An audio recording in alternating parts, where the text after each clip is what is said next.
Excellence et haut représentant. En tant que représentant du collectif des gouvernements locaux et régionaux rassemblés au sein de la Task Force mondiale, pouvons délivrer ensemble pour que la reprise fonctionne. Il faudra renforcer l'accès universel aux services publics, services essentiels. Di qualità della democrazia, di cooperazione. Noi ci dobbiamo dare una mano perché mai come questa volta abbiamo Fellow mayors and dear friends, I would like to start my intervention by reminding that local democracy is at the core of who we are as a movement. 各位专家、市长们、朋友们，大家好。今天我们通过鼠标清点和大家见面。而在2000多年前， Les citoyens savent comment procéder.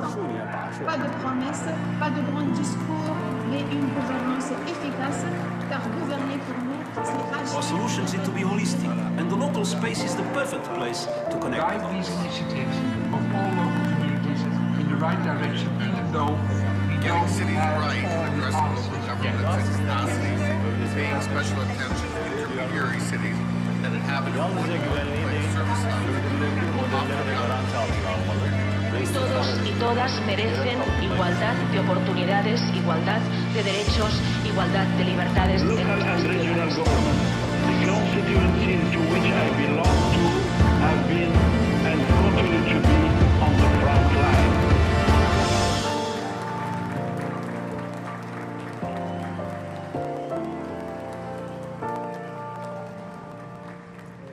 Good morning.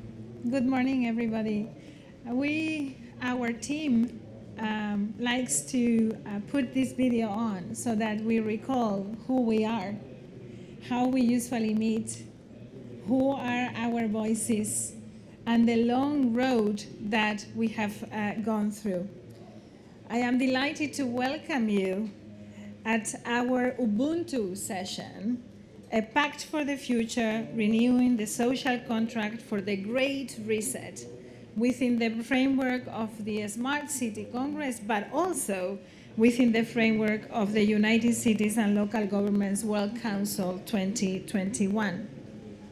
United Cities and Local Governments is the inheritor of a century-old movement that started getting together in 1913 to exchange experiences among cities, to learn from each other.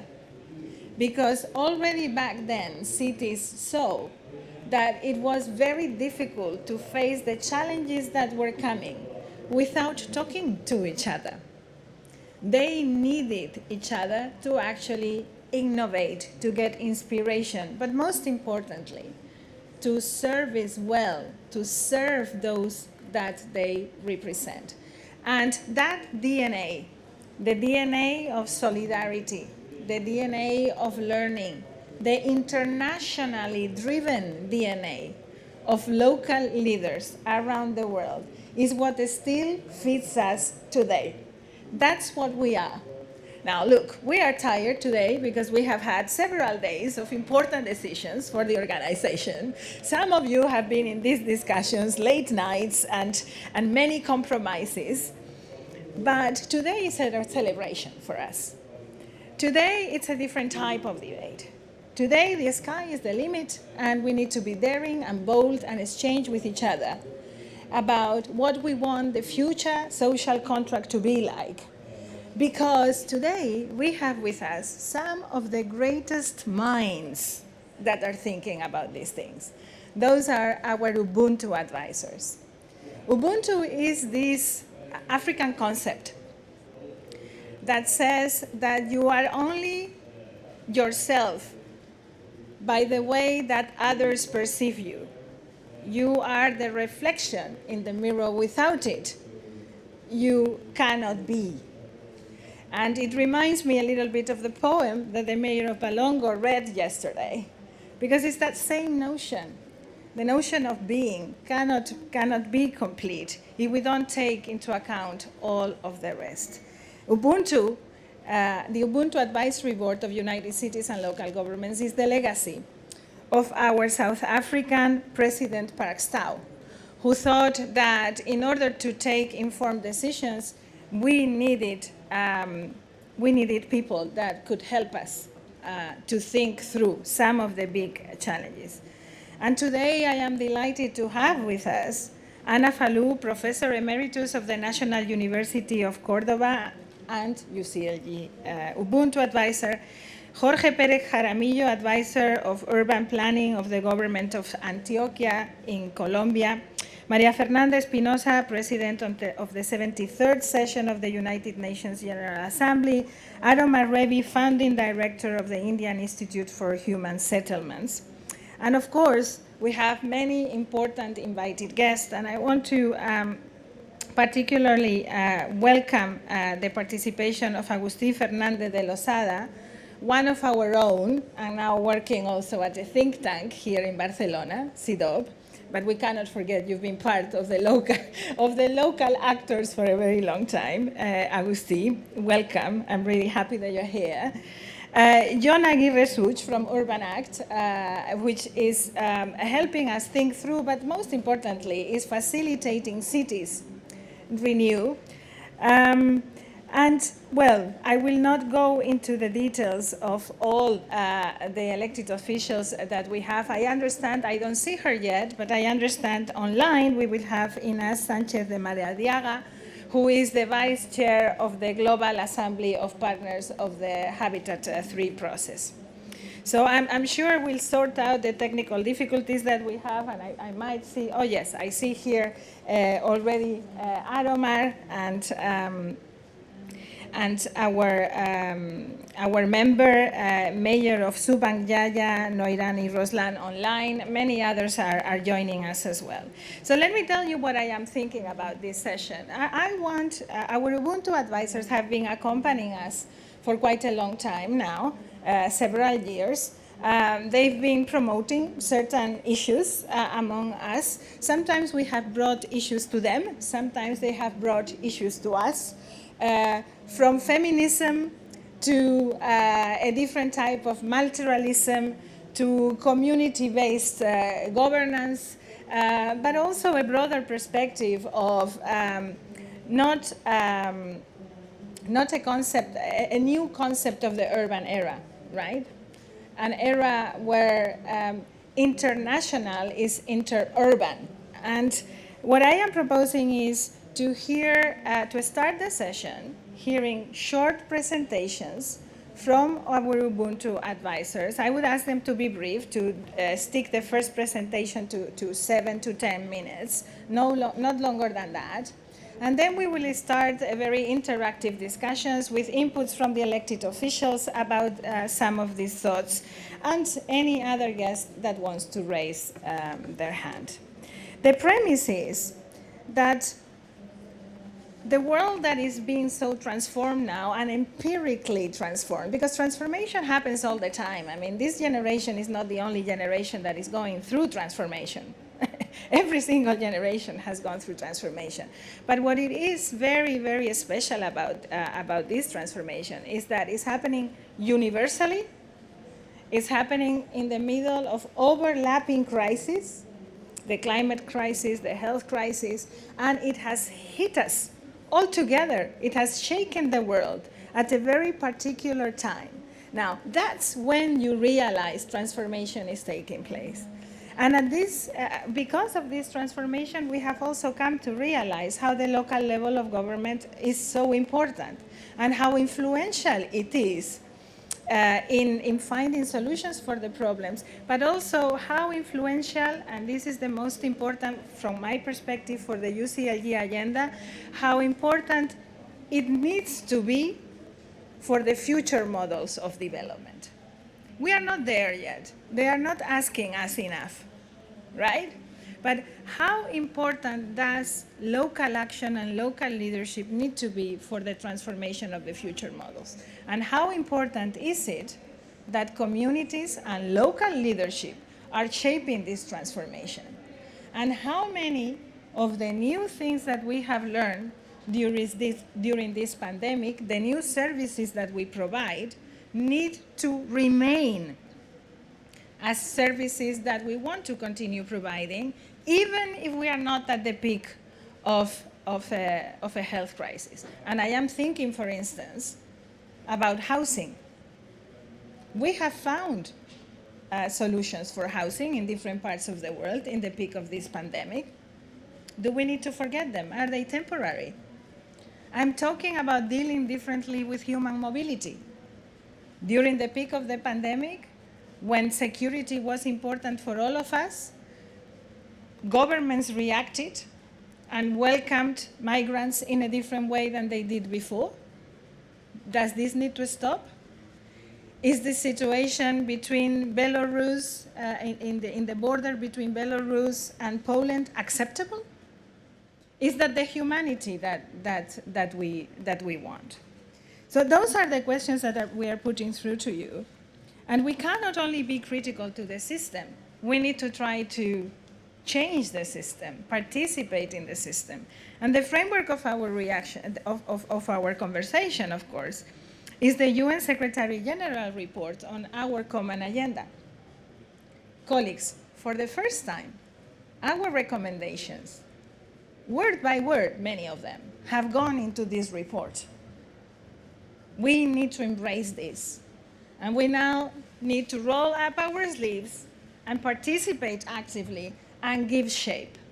If the UN Secretary General offers in his report that he would like to have an advisory board of local authorities, which actually we have one, it's just not very powerful.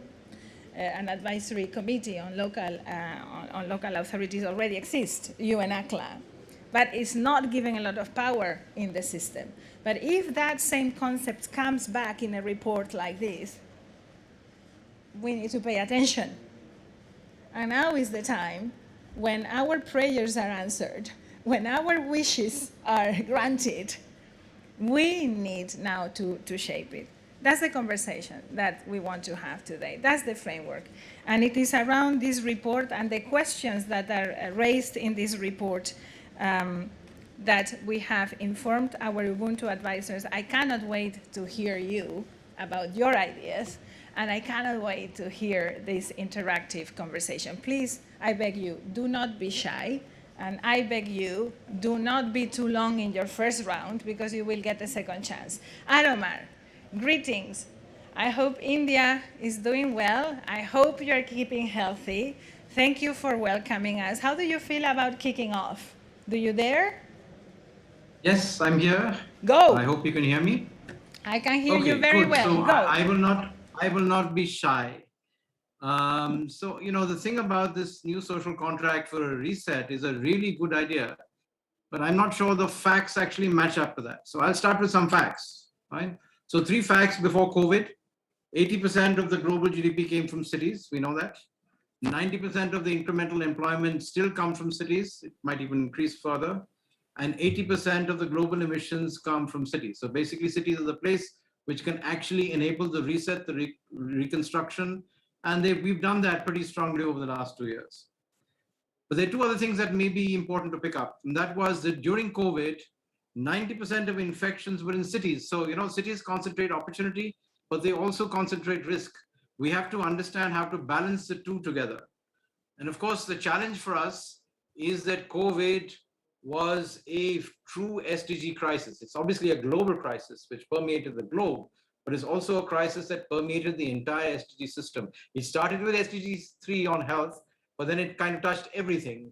Education, you know, in India, 250 million children have not gone to school. They're just coming back after a year and a half.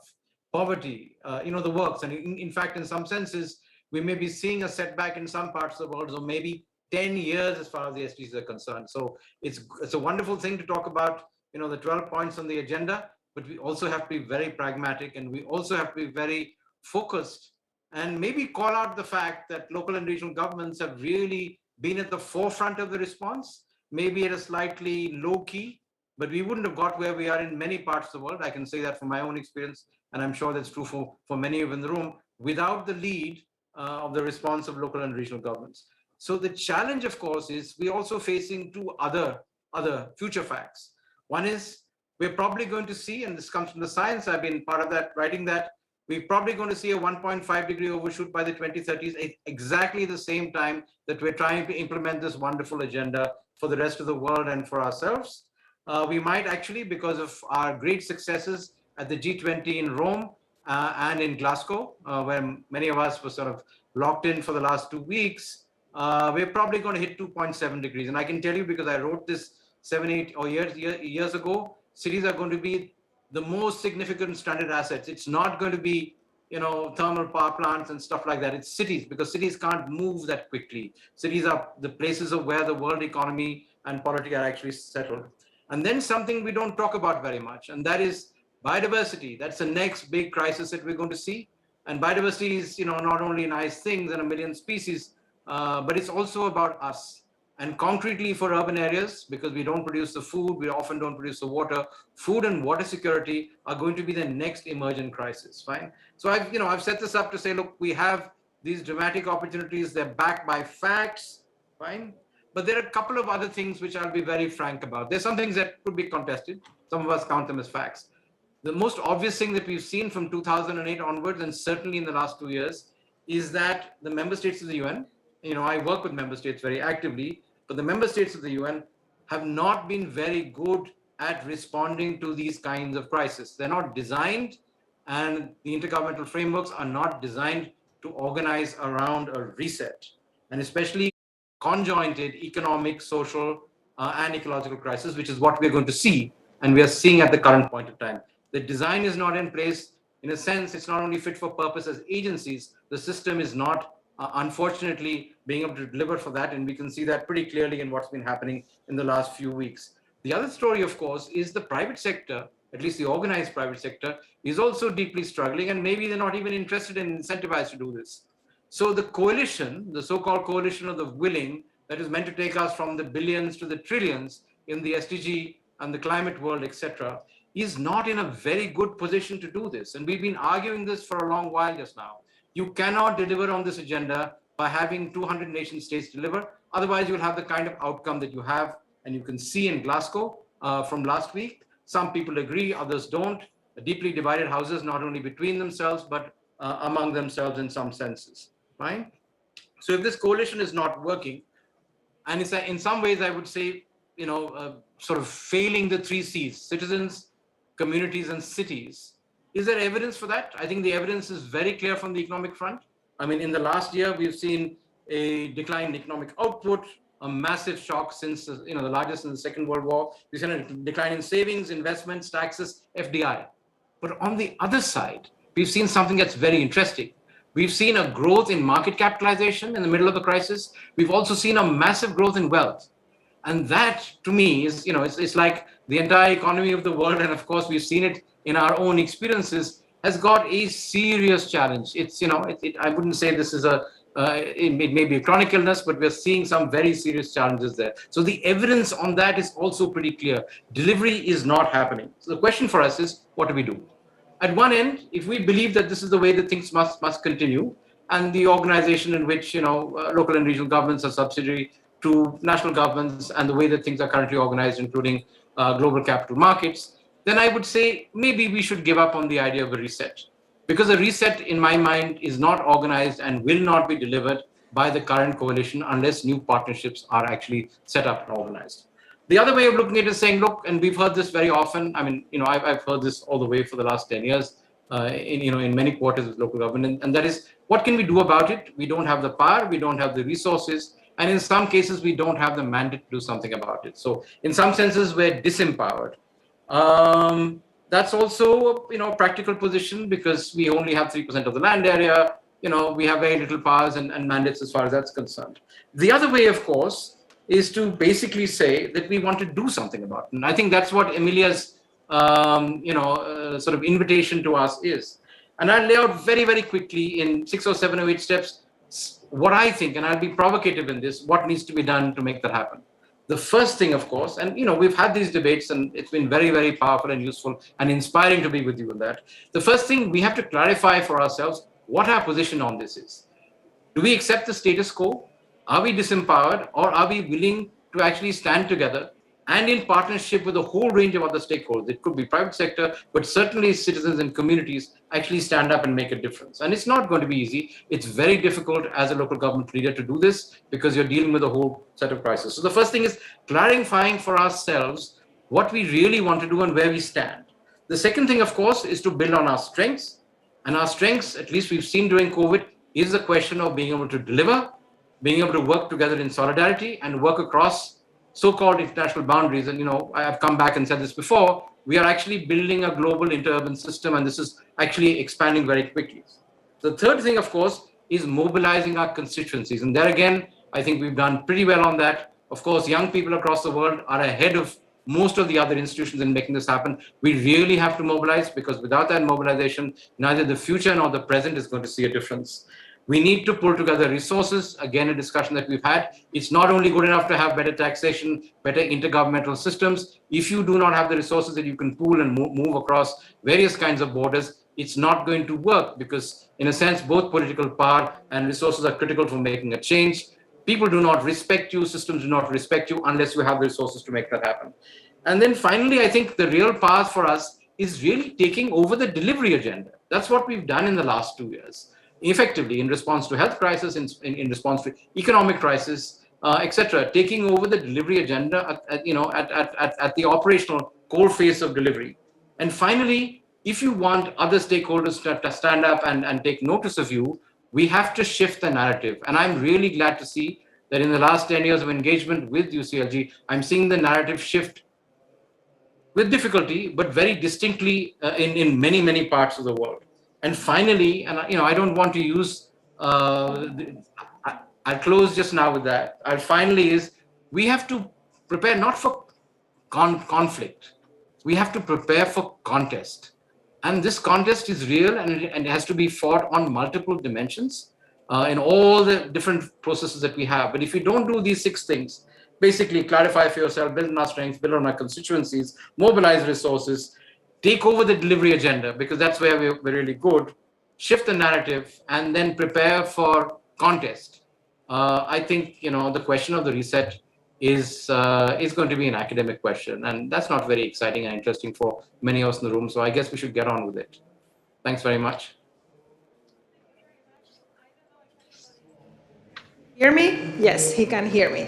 I don't know if everybody thinks that not preparing for the reset or not being able to talk about that is only academic. I mean, I am surrounded by politicians, so I am wondering how politicians feel like if you say, forget about the reset. Oh. So I would like to hear from you on that, but very, very clear points. You seem to be telling us, Aromar, that we are managing this interurban system concept is moving quickly, and I think we have been able to see this in the latest big gatherings. But we also need to shift the narrative. I feel very responsible for that, and I think that networks like United Cities and local governments have a big responsibility to make that happen. The issue on the delivery agenda, I think is one where I think we need to pay particular attention, because what does that imply and what do we need to make that happen? So very, very interesting. And I think that you are coming up with one of your big ideas, which is not preparing for crisis, but preparing for context. I really like that. I had not so long ago a very interesting conversation at CIDOB, and I know Octavi Agusti is behind me, and we were going around some of these ideas as well. So I look forward to hear from all of you on this. Is there anybody that wants to quickly intervene? A very quick reaction to what Aromar is saying before we go to the other Ubuntu advisors. Who is behind me? The Vice Mayor of Quito, Gisela, please. Breve, Gisela, pero sí. Vamos. Buen día. Creo que es importante todo lo que se está debatiendo en esta mañana, pero es necesario contar con una agenda común. Esta agenda común que debe tener algunas claves que quizás ya la habían abordado durante toda esta jornada. Contar con un multilateralismo inclusivo, pero inclusivo no solo casa afuera, sino casa adentro. El enfoque de género que hemos abordado durante todos estos días no solo puede ser visto como acciones para afuera. ¿Qué pasa con los miembros de CGLU? Deben estar con un enfoque de género fuerte, dar un mensaje más allá de los discursos de cómo vamos a aplicar. La interseccionalidad debe ser un eje transversal en todas nuestras agendas. Ciudades cuidadoras, que ponga como prioridad no solo el ser humano, sino aquellos grupos históricamente excluidos, como son los grupos de atención prioritaria. Mujeres, pero no mujeres en general. Hay que determinar la necesidad de construir o de fortalecer este feminismo municipalista, pero también reconocer que las mujeres no somos una. La diversidad de mujeres es lo que va a enriquecer estas agendas. Estas ciudades cuidadoras, cuya garantía es los derechos, las reparaciones, la reivindicación de los mismos, el derecho a la ciudad, los derechos individuales, pero también los derechos colectivos que permite generar armonía con el medio ambiente, con las costumbres, con la cultura. Todas estas necesidades deben estar fortalecidas con una participación ciudadana constante. El juntarnos más en los territorios, tener esa participación y esa escucha activa con la gente. Esto sin duda fortalecerá nuestro trabajo, que no será por un determinado tiempo. Nosotros debemos seguir construyendo un buen futuro, pero este buen futuro de ninguna manera se construirá si no tenemos un buen vivir permanente. Gracias, Emilia. Muchas gracias, vicealcaldesa, por traer estas prioridades a la mesa. Van a salir estas prioridades. Estamos empezando, pero creo que es bueno que las pongamos ya en contexto. Muchas gracias. If you agree, if there is no other elected official that would like to take the floor now, then I would go to the next Ubuntu advisor to make a presentation. I am looking around. No? All right. So let us go to the presentation on multilateralism, and I would invite Maria Fernanda Espinosa to give us your views on and making the link with what the Vice Mayor of Quito is saying as well.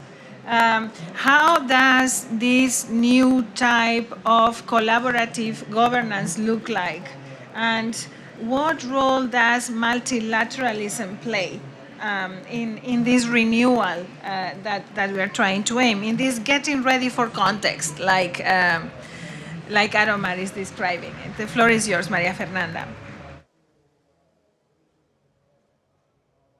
Let me just... Okay, it's working now. Thank you very much, Emilia. We were so inspired by the two previous speakers, especially with my compatriot, the Vice Mayor of Quito, my city. So, you know, my heart is beating when I hear this, and how to connect this initial framing with the world of multilateralism. Sometimes even the word multilateralism is very difficult to pronounce and very abstract. You know, if you ask people in the street what multilateralism is about, it's something absolutely removed from the daily life of citizens worldwide. And I think that one of the tasks that we have is a translation task. And the best way to translate what multilateralism does for people is through local and regional governments, through the voices of mayors. What is the translation of the Sustainable Development Goals on the ground? What is the translation of the Paris Agreement in their daily lives? What is the translation of you know, the COVID protocols in our daily existence?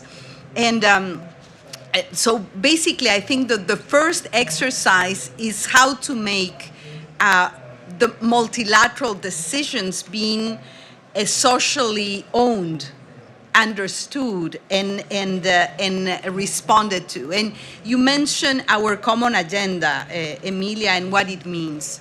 And I was saying before in our interview just now that the Secretary General prepares about 400 reports every year.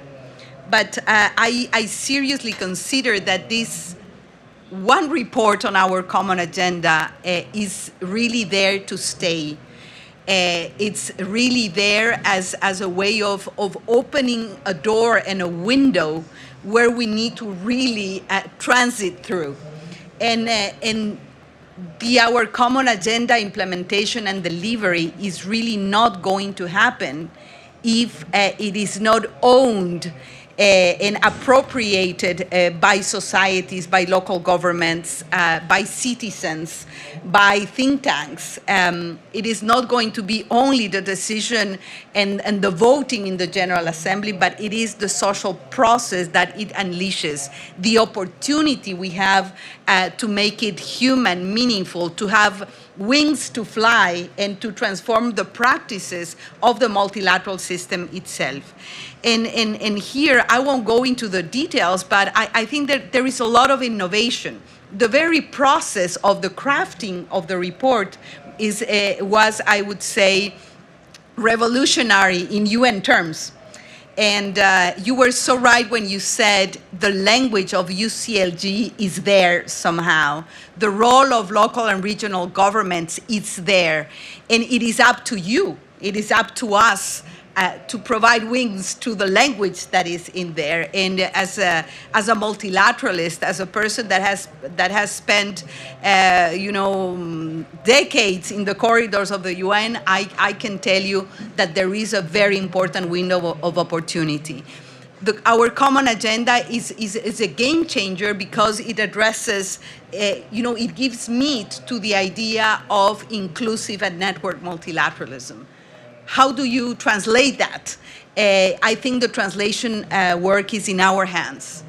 How do you translate intergenerational justice? How do you translate the localizing of the SDGs? How do you translate in this constant disconnection between multilateral decisions, policy making, and transformation on the ground? This is the kind of reconnecting that we need to do, and you have a very important role to play.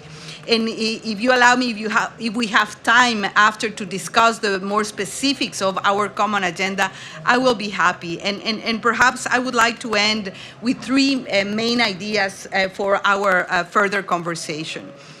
First of all, I think that in reading our common agenda, in listening to the previous speakers, I think that there are three perhaps collective homework that we need to do. And the number one is to reconquer the narrative. And when I say that, I think I truly believe, as a poet myself, of the power of words.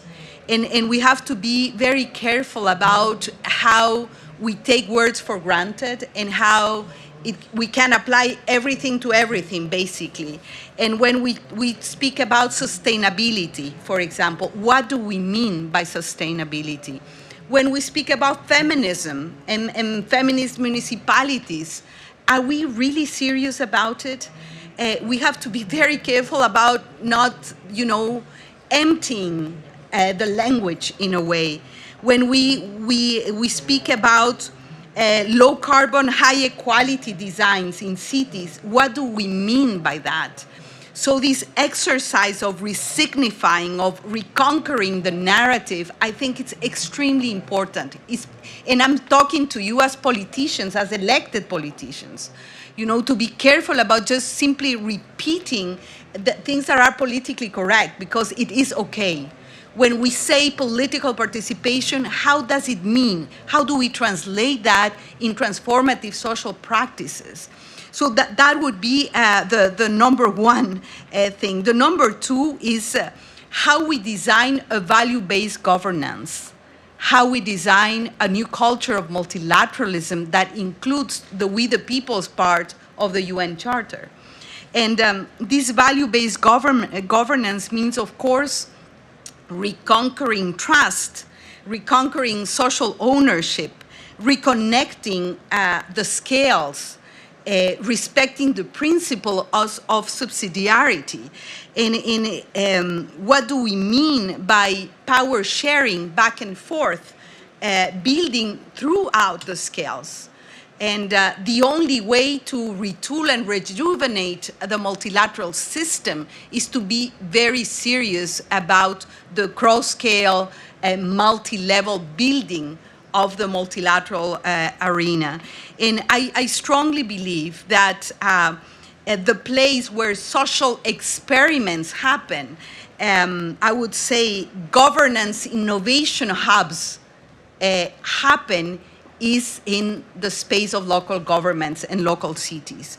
So and I think they both connect. Reconquering the narrative has to imply transforming social practices and transforming the new designs of governance at the very local level, but also at the multilateral level.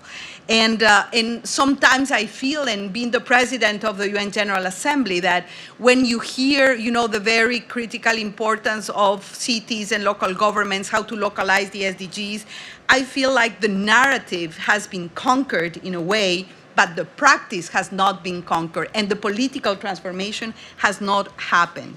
And I think this has to do with this homework of a values-based governance, a values-based new culture of multilateralism. And I think that here we are faced with some paradoxes in how we need a proper balance between rights and responsibilities in societies, a proper balance between protection and empowerment, a proper balance of mistrust, but the need to bring in citizenship, informed and responsible citizenship.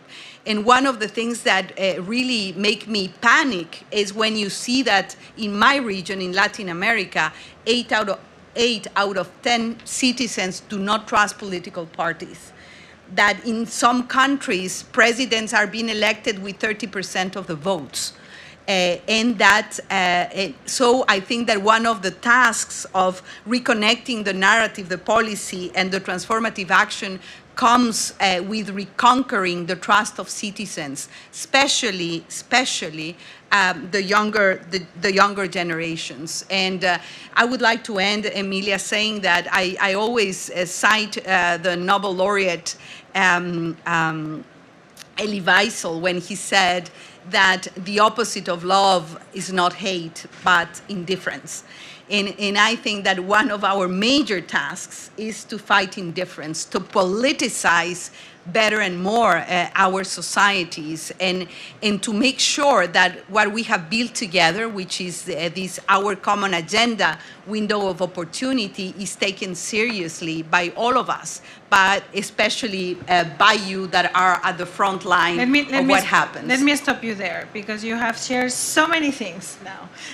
We need to go part by part, and we will come back to some of the issues that you're bringing. You've started saying, well, multilateralism feels very far away. It's very complex, and it looks like we have nothing to do with it at local level, right? That's how communities feel. And I want to invite one of our elected officials to respond to this with her own experience on how localization is influencing her mandate. I will go back to you in a moment, Noirani. She's the mayor of Subanjaya in Malaysia, a big champion of localization, of leaving no one behind. And I am certain that for her, multilateralism is much closer to home than one could imagine, but it might not mean the same thing. So I think it's important to hear from her. But I also feel that we need to think about this notion of, okay, narrative, linking the narrative with the policy, so actually making things happen. You know, sometimes words, even if you don't exactly know what they mean, they are very transformative. And I think we need to dare to use some of these words, even if we don't really know what they mean at the end, or even if we don't know how far they go. I think that the feminist municipal movement we have many issues that we know it contains. We have many more than we need to discover, but what I am convinced is that is transforming it. It's the same issue as an interurban system. What does that mean exactly? But if you start using it, it does change the perspective. Your concept, Mayor Office Mayor, on circular culture. Yeah, okay, it's a new concept. We don't know exactly what it means, but it has a transformative power in itself. And I think that's what we're doing all together. Now, our commitment is to shape it together. That's what I would like to invite you to do. And I will finish my reflection by inviting other speakers to see whether we really need to think in terms of trade-offs. Is every policy making in crisis a trade-off? Do we need to think in terms of security versus solidarity? Because there are too many trade-offs that are being, you often talk about polarization. And I think I would like to see some of these comments coming. And I would like to invite Norani, and then I see Izmir also willing to take the floor, Mayor Sawyer. Norani, thank you for joining us. It's late up there, but it's always good to have you with us. Please, your thoughts.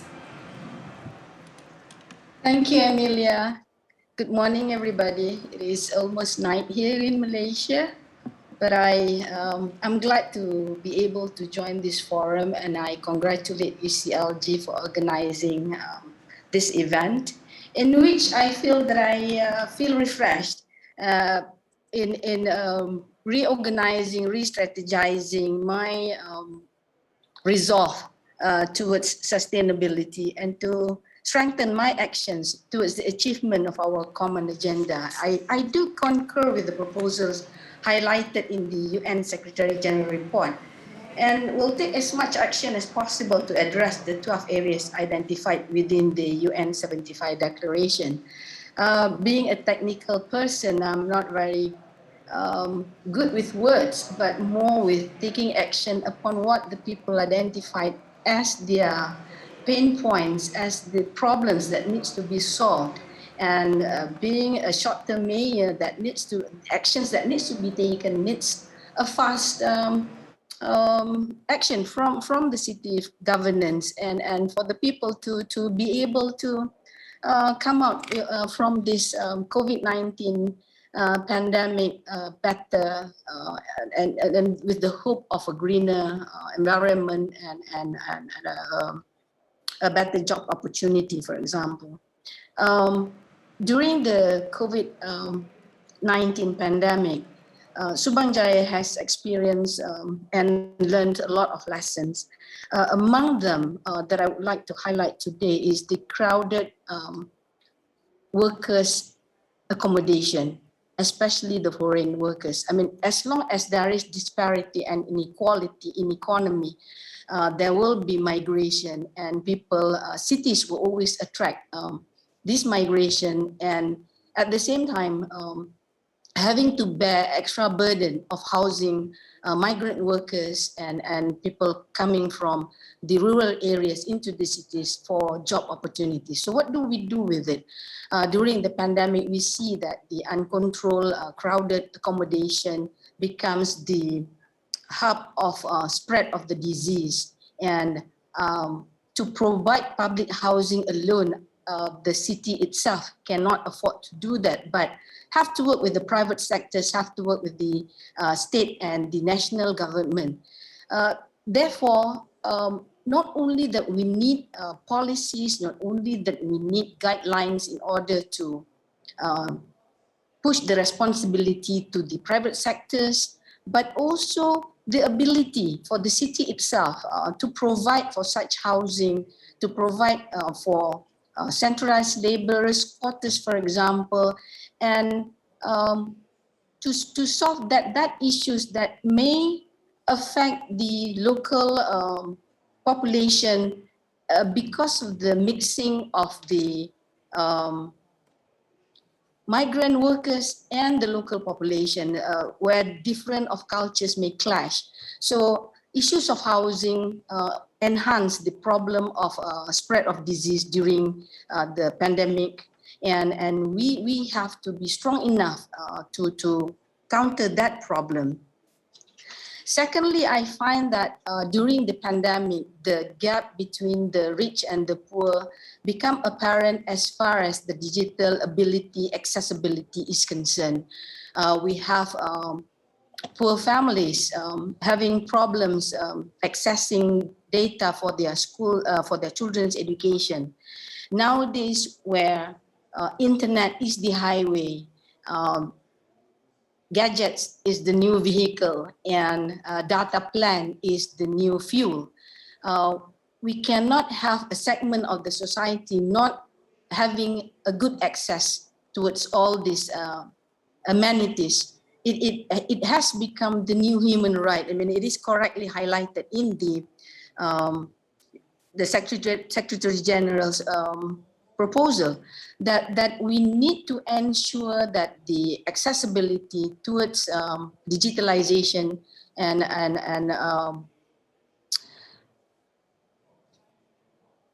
the requirements that comes along with it. Are the city prepared to have new smart poles erected? Are the city prepared to have Wi-Fi delivered to the poorest of the society? So these are the things that we need to address. And maybe there are ways that other cities have experienced it and can share it with other cities on how this problem can be addressed. We have just celebrated the town planning days in Malaysia, and being a town planner, I was involved in the discussion about creating a happy city. What does it mean to create a happy city? And how can city governments turn public places, public goods into an area that will be protected, that won't be taken up for development, that will be ensured that the green spaces, the common spaces are shared among people and not being taken over for economic reason, for other usage. And how do we turn the urban design into creating a space that can be commonly used, that can be celebrated by lots of people? I mean, we have talked about the pedestrian facilities, how slower movement makes people talk more to each other. And we need to take away cars from the city, but that is not as easily done as far as our cities, I mean, Subang Jaya for one, to transform into immediately, because people always cite the reason of the hot and humid climate in Malaysia for not taking public transport or bicycles, but they do cycle for exercise morning and evening or for socializing. So a different realms, a different cultural background, a different even a different temperature, different climate will shape our cities. And I am so pro of placemaking and living public spaces to reduce the stress of the people that they have experienced during the COVID. Back to you, Amelia. I think I stop there for now. No, thank you for sharing us how these global agendas are informing the things that you do at local level and vice versa. I truly think that there is a very important role for local agendas to inspire local leaders. I also see a trend, and I don't know if you will agree with me, Mayor Sawyer. I also see a trend that a lot of the things that we are uploading at international level are costing a lot of votes at local level. And when we have daring people taking decisions at local level, they disappear quite quickly. From the voting charter. And I think that is something that we need to address altogether. How do we mix these things? How do we consider things? Because sometimes we are pushing internationally for certain issues that actually communities are not identifying with, and they will need to, right? If we know better, we need to embrace this concept, like the mayor was saying. How do you convince people, to walk, to take the bike, and when you do and are daring and try to transform everything, how many votes is that costing us, and are you going to be staying back in leadership? Is that part of the discussion that we need to have? I think we should, because at the end of the day, what we represent here is local governments, and I think our Ubuntu advisors need to help us think about these things. And you see, mayors are starting to get interested now in this conversation. Mayor Sawyer first, and then I will get back to you. First of all, I would like to say that I'm honored to address you in this very important meeting. And I would like to start with Mrs. Espinosa's saying, the reconnection of the narrative and the importance of the words, like empathy, like harmony, like culture maybe. So I would like to underline the culture, the circular culture. The COVID-19 pandemic is the greatest challenge the world has faced for centuries. Meanwhile, disasters related to the climate crisis are increasing both in frequency and intensity. And cities are at the center of this debate. We, the cities, experience the consequences of the climate crisis at the front line. Yet, we are also the key actors that can mitigate and adapt to this major change. We are the cause, we are the victims, and we shall be the game changers of the global climate debate. COVID-19 pandemic showed that municipalities, city councils, and other locally established organizations have an outstanding potential to mobilize rapid responses to emergencies. This has been a crucial experience for our future on this planet. Cities have to be at the heart of our plans to create a truly democratic, nature-friendly, and equal future. Dear friends, we usually perceive cities as closed environments. Typically, the only type of connection that deserves our attention is the transport infrastructure. Yet, we have to go beyond this. To become more resilient in the era of climate crisis, we have to create breathing cities deeply connected with their natural and social environments. Cities of our new era have to exhale much cleaner, generating not only clean air and water, but also clean economies, innovations, technologies, science, and regulations. As it stands, cities inhale and consume the energy of nature in their closed environment. In turn, they overwhelmingly exhale CO2 emissions, pollution, and destructive use of nature, leaving a huge footprint in their hinterland across the world. So if the boundaries of our ecological and economical footprints go far beyond our geographical locations, how can we remain responsible solely for our jurisdictional boundaries? Even city is much larger than its physical area. However, we do not yet have innovative governance models established to drive strategies and actions from this fact. Let me tell you the bitter truth. The climate crisis is clearly a result of our inadequate definition of a city. The circular culture concept stands exactly for this purpose. New generation cities shall pay attention not only to urban landscapes, but also to their footprint landscapes that can be measured using 4 parameters: natural ecosystems, cultural heritage, communities, and the dynamic changes in the world. These 4 subjects also define the 4 pillars of circular culture. The past 2 years of the COVID-19 pandemic reminded us at least one clear, stark reality: the power and potential of the urban world of the 21st century can help our nations to tackle global challenges if they embrace multi-level collaboration. Indeed, 5 years ago, the Paris Agreement opened a new era in global climate action by recognizing the importance of engagement of all levels of government. Since 2015, only around 80 of roughly 200 nations have increased their national climate ambitions. United States and Rwanda, Japan and the Dominican Republics are some of these, and they all have one thing in common: their national climate ambitions were increased because they worked closely with their local governments.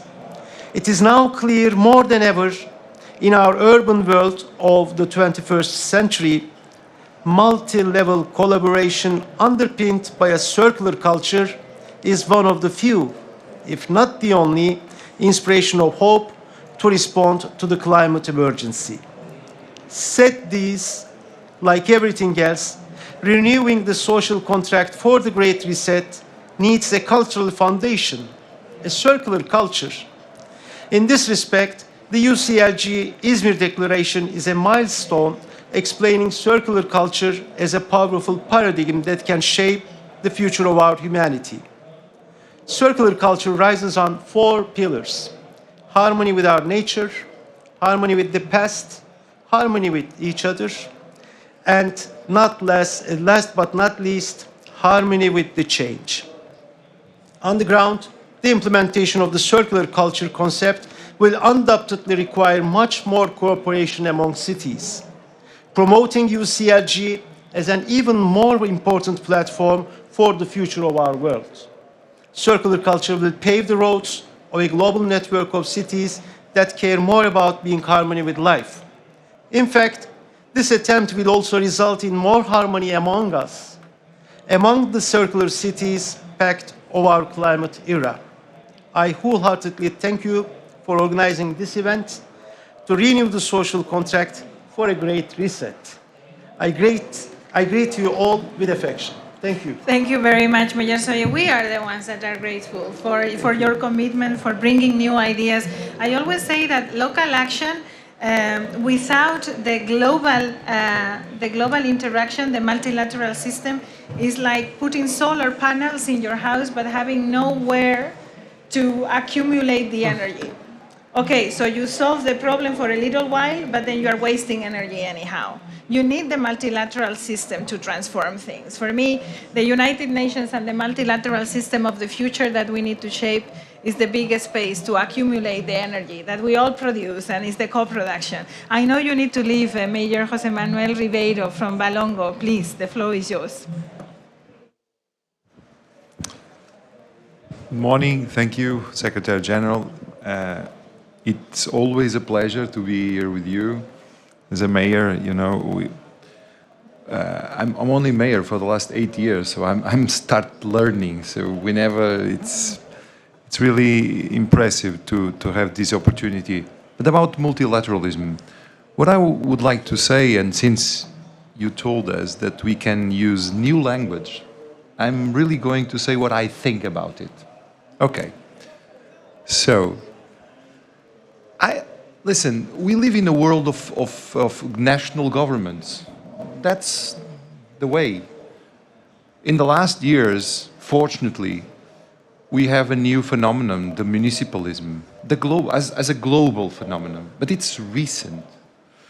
And I think this pandemic showed us that we have much more in common that we sometimes know. When we smile and when we cry, we have all the same color. When we dance and when we sing, we have all the same color. So we have lots of things in common. Sometimes we forget that. The local level, the local governments, the regional governments, because of the scale, we are here mayors, is where we implement. It's easy to implement. It's the place where we approach people from public policies. It's not at the national level. That's a problem sometimes. You launch a policy, people don't understand it, and then you pay to explain the policy. No, at the local level, at the local government, we approach public policies from people. They understand it. We are very important to implement things. And what I think, because it's a very interesting topic, these topics of our common agenda, is that if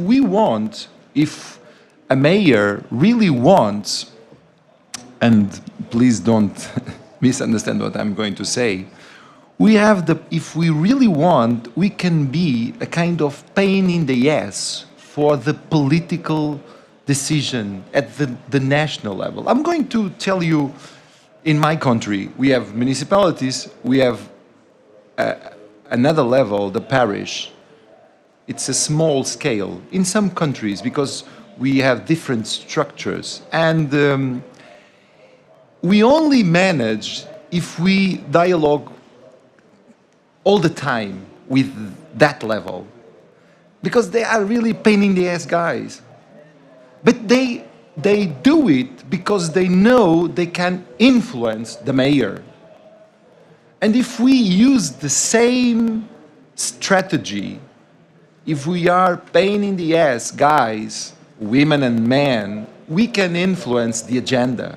It's true, if not one person, but lots of mayors, without messing about ideology and, power things. No. I'm talking about soft power. We have, I think, local governments have this great opportunity of soft power because it's allowed, we can travel, we can be here, we can talk. Now we can use Zoom and Teams and all those stuff to be, to influence agenda. And that's the point. I don't think, sometimes people ask me, do you think we are going to change with the pandemic? No. And I'm a very optimistic guy, as you know. I read poetry in public. So, because I think we can use, I think we have to use poetry. Why not? I hope to see a Secretary General of the United Nations reading poetry, a president and a prime minister, because sometimes I think, is it forbidden? Is it not allowed to read poetry? So we have to think in a different way if we really want to engage people. Because it's true, people is a little bit fed up of politicians. And it's incredible, I am not a politician. I was elected. When it finished, I returned to my profession. So in fact, nobody here is professional as politician. So just to see, it's just to share with you that because sometimes we listen, it's always the same. So if we want to change, we just have to use what we have, and we have a lot. Thank you very much. Thank you. I can testify the mayor of Galongo is very optimistic. He's an optimistic man and he's not set to fail. But I do very much agree that some of the words that you are using, Mayor, but that all of you are using, and we are daring to talk about beauty and about love and about happiness. And believe me, when I started in this profession 20 years ago in the municipal movement, we didn't talk about these things. Happiness was not part of the plan of local government. How is that possible? Happiness is the plan of people, right? That's what we do. Maybe not. Maybe we've been fostering societies that do not have happiness in the plan. Could be. I don't know. Carola, the floor is yours.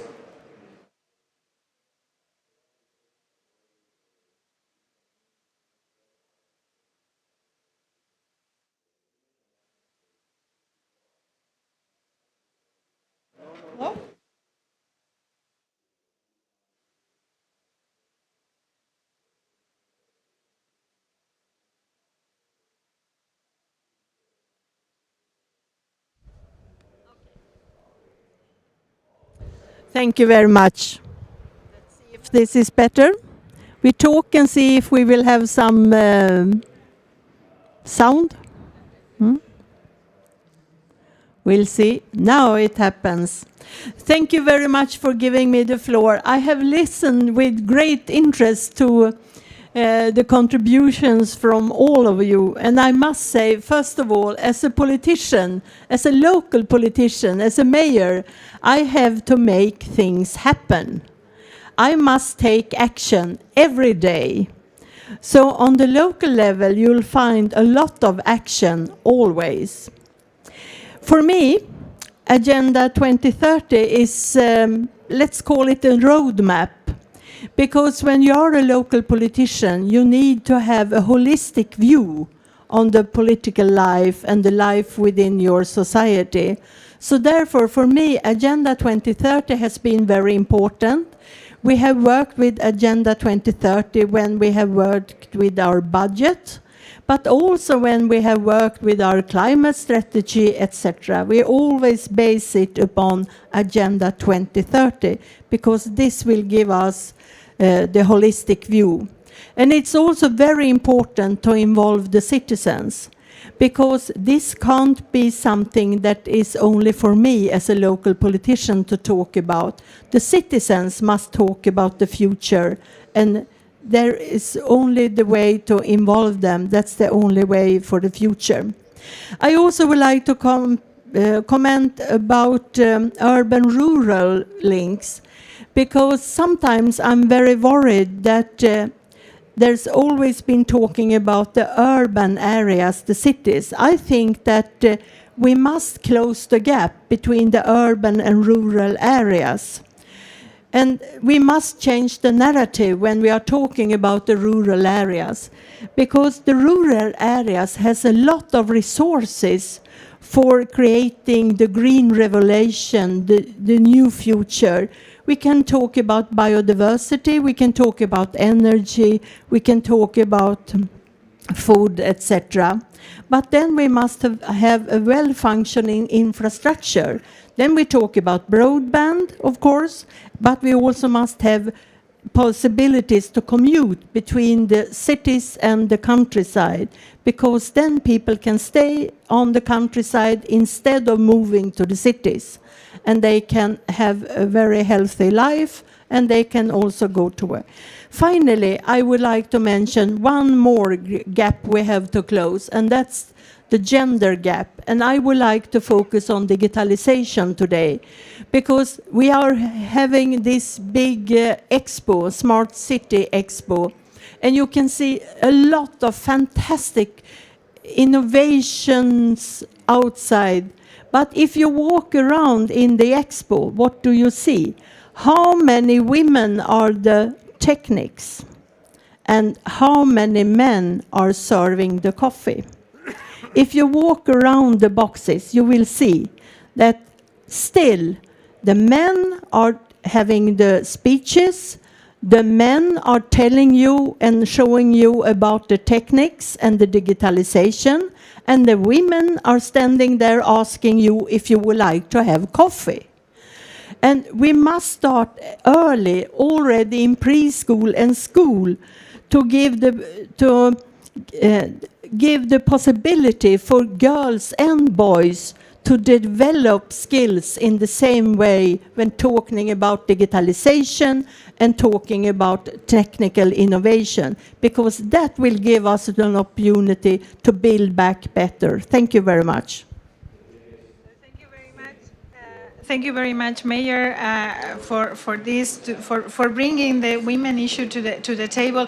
I have a lineup of speakers. I am looking at them. Would it be okay for me to give the floor to Anna Falou first, and then we go to you? Because I think there is going to be... Are you okay, Mayor Sefiani, to wait? Can you stay with us, or are you in a rush? Okay. Anna. Hello everybody. I was doubting if it's speaking in Spanish or in English. I'm always in this tension, but I think I'm going to take Spanish, to go faster to the points I want to make. So please, the ones that don't speak Spanish or don't understand, I'll give you this second to put your headphones. Yo quiero hacer algunos puntos. Primero, creo que es importantísima esta reunión, este aprender entre todos, como dijo Emilia, ¿no? En estos tiempos difíciles, en estos tiempos de tanta incertidumbre, de crisis que no es solo una crisis sanitaria, es una crisis social, es una crisis económica y, por supuesto, ambiental a todos los niveles. Es una crisis de cuidado a todos los niveles de la humanidad, del planeta, de nuestras ciudades, de a quienes cuidamos, de los hogares, de las personas, de los cuerpos. El extractivismo se expresa no solo en los territorios de nuestras ciudades, se expresa también en los bienes urbanos, pero en los cuerpos de las personas, en las vidas de las personas. Y yo he aprendido mucho de estas intervenciones y de lo que vengo escuchando. Y quiero decirles como primer punto, como Ubuntu Género, que realmente la defensa y la protección de los derechos de las mujeres sigue siendo un reto importante, como lo acaba de decir la alcaldesa de Sala, Carola. Este es un reto que nos interpela al conjunto de la sociedad. Basta saber que solo el 13% de los liderazgos de las ciudades de Europa están mujeres, solo el 13%. En América Latina, solo el 11% de las ciudades de nuestra región, que tiene un movimiento de millones de mujeres en las calles, ¿sí? Planteando los temas de la violencia, los temas del cuidado, los temas de iguales derechos, iguales oportunidades, iguales salarios, del reconocimiento del trabajo invisibilizado del cuidado. Es impresionante esta fuerza que impone y que avanza la agenda de los derechos, y a la vez, cuando vamos a ver qué está pasando en los liderazgos políticos, en los liderazgos técnicos, como bien dijo Carola, vemos que las mujeres son una minoría impresionante. Impresionante para la cualidad, la calidad de los saberes, de las participaciones, de los liderazgos en las comunidades. Yo quiero recuperar también lo que dijo ayer el alcalde de Grenoble. Los temas se construyen desde la base. Las violencias se asumen y se construyen desde las bases de la sociedad, no solo desde arriba, pero por supuesto que la voz de los líderes y las lideresas es central. Y acá quiero hacer un punto con respecto al tema del lenguaje, ¿sí? Yo voy a coincidir con lo que dijo el alcalde, con lo que dijo Emilia, del valor simbólico del lenguaje. Es central que el feminismo sea tomado como una bandera, aún por aquellos que no lo creen, o aquellas que no lo creen. Es un problema de patriarcado, no de sexo, ¿sí? Es muy importante distinguir esto. ¿Qué tenemos que interpelar? ¿Qué estamos interrogando? Entonces, lo que estamos interrogando es la liviandad de las consignas, no el valor simbólico que tiene la instalación de los temas. Yo creo que las palabras tienen mucho peso y cambian y transforman, y cuando los dice o las dice un líder o una lideresa, es fundamental, ¿sí? Entonces, quiero poner en valor, pero también poner en tensión, ¿sí?, este valor simbólico con cómo hacemos para bajar de la retórica a la práctica de las políticas, reconociendo la diversidad, no omitiendo ni a las mujeres ni a la diversidad que las intersecciona. Yo creo que CGLU viene haciendo un trabajo muy comprometido y hay que reconocerlo, hay que significarlo. Y ustedes, cada una y cada uno de ustedes, líderes de las ciudades del mundo, de las pequeñas ciudades, de las ciudades intermedias, de los pueblos, tienen que apropiarse de este mensaje potente que está dando CGLU y muchos de sus líderes participando en este proceso, que es realmente avanzar en esta agenda del municipalismo feminista. Y cuando se dice avanzar en la agenda del municipalismo feminista, no estamos hablando de una agenda de las mujeres, no. Cuando hablamos del feminismo estamos hablando de avanzar, de mover los bordes de la democracia, porque cuando se incluyen y se incorporan, y cuando el diagnóstico es político y mira a todos y a todas en las diversidades y diferencias, estamos incorporando a todos y todas. Y creo que esto es central. Yo sé que tengo poquito, voy a cerrar quiero que habléis todos, sí, dale. No, quiero cerrar con algunos puntitos. Yo quiero decir que voy a poner un ejemplo del multilateralismo. También voy a inspirarme en lo que María Fernanda tan generosamente nos ha compartido. Y yo voy a decir esto. Ayer vimos con una alegría enorme, por lo menos desde lo que he percibido de muchos y muchas de las que estamos acá, la concreción de esta alianza potente con la alta comisionada de Naciones Unidas, ¿sí? Con la señora Bachelet, con una experiencia enorme, que viene de liderar nada más y nada menos que ONU Mujeres, no solo Chile. O sea, tenemos una alianza potente con una líder que tiene un compromiso con las políticas de igualdad. Y yo estaba pensando en los temas de la violencia. ¿Cómo podemos llevar los derechos humanos a cada espacio local? Y este es el desafío.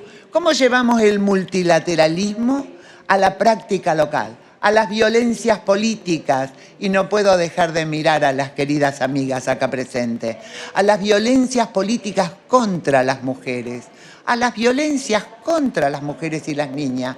Estos son temas de derechos humanos, de la vida cotidiana, de esto que Ada Colau dice maravillosamente, feminizar la política, poner en valor la vida cotidiana, politizar la vida cotidiana.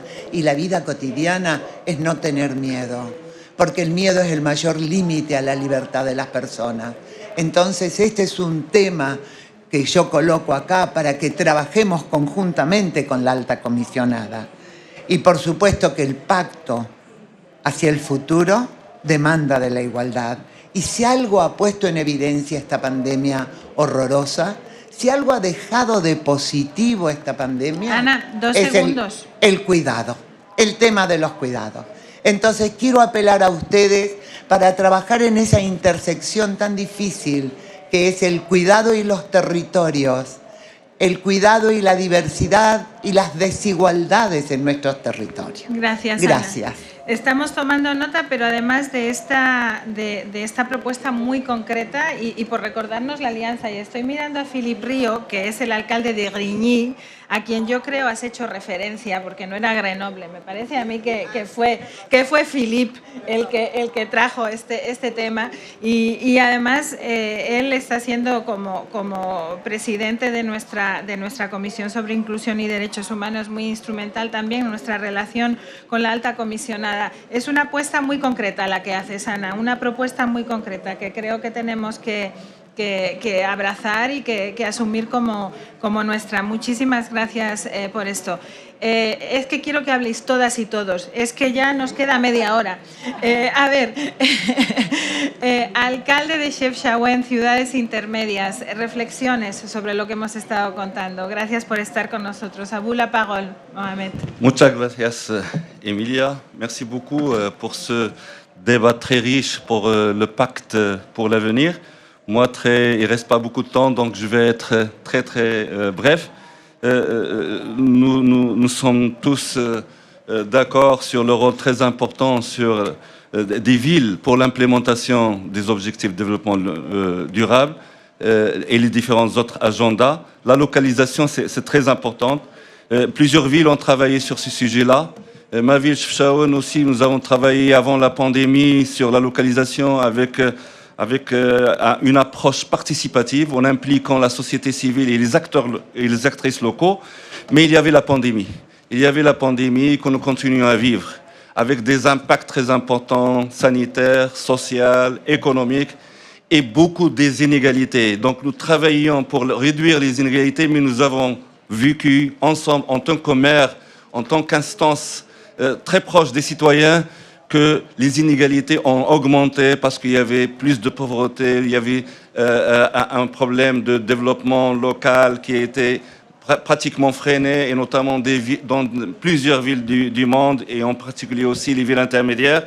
Et je crois que la durabilité, la résilience, la solidarité, je crois qu'ils sont très importants pour réajuster nos priorités pour le pacte pour le futur. Et je crois que la réduction des inégalités dans de différents aspects, que ce soit genre, que ce soit économique, que ce soit social, je crois que ça devient une priorité majeure pour nos villes. Et un exemple, le développement, le renforcement de l'économie sociale et solidaire dans les villes, et en particulier dans les villes intermédiaires où cette proximité, ce lien rural-urbain est très important. Je crois que nous devons tous travailler par rapport à ces sujets-là. Et je crois aussi, pour terminer, nous, seuls, les villes, on ne peut pas implémenter. C'est le multilatéralisme, c'est la gouvernance multiniveau, c'est ce dialogue multiniveau qui est important pour pouvoir concrétiser ce que nous voulons implémenter au niveau local. Et je terminerai par l'accès aux finances. L'accès aux finances, je crois que tout ça, nous ne pourrons pas le faire sans un accès beaucoup plus facile. La réalité, elle est là. On n'est pas encore arrivé en termes d'accès aux finances, et notamment les finances internationales. Je crois que ça, pour l'avenir, je crois que ça devient une priorité pour pouvoir implémenter tous ces agendas. Merci. Merci, Monsieur le maire. Très importante cette action multinivel. Mais je pense que souvent, on oublie que c'est aussi très important d'y avoir ce partenariat avec les communautés, avec la société civile. Hein. Et là, ça, je pense qu'il faut quand même travailler dedans. I was thinking about this because we often, when we talk about shaping the multilateral system, then of course we are pushing for our constituency to be represented. But our constituency only makes sense being represented if it's bringing with us the communities. And organized civil society is a critical interlocutor also to embrace our own narrative, like Anna was saying. So I think it's important now that other actors are also embracing this narrative. So very thankful for those inputs. And now I am going to Montevideo and Fabiana Goyeneche. Please, the floor is yours. Gracias, Emilia. Escuchando tan interesantes palabras de todos quienes me precedieron, yo pensaba, sobre todo escuchando a Ana Falú y a todas las mujeres que hablaron, las mujeres sabemos históricamente que el poder no se cede, ¿no? Por eso hay que tomarlo, porque quien está sentado a la mesa difícilmente deje la silla para cederle lugar a otra persona. Y quizá en el multilateralismo pase algo similar. La agenda global tiene una hoja de ruta muy clara, que es el desarrollo sostenible, y me permito decir un desarrollo sostenible con enfoque de derechos humanos. Y los estados a esta altura debieran saber que eso no va a ser posible de lograr sin la participación de las ciudades. Sin las ciudades y sin los gobiernos locales involucrados, eso es totalmente inalcanzable. Entonces, el trabajo de CGLU y el multilateralismo que ejercen los gobiernos locales es fundamental, no solamente para reclamar ese lugar en la mesa global, sino también para exigirlo y para ocuparlo, porque sabemos que somos fundamentales.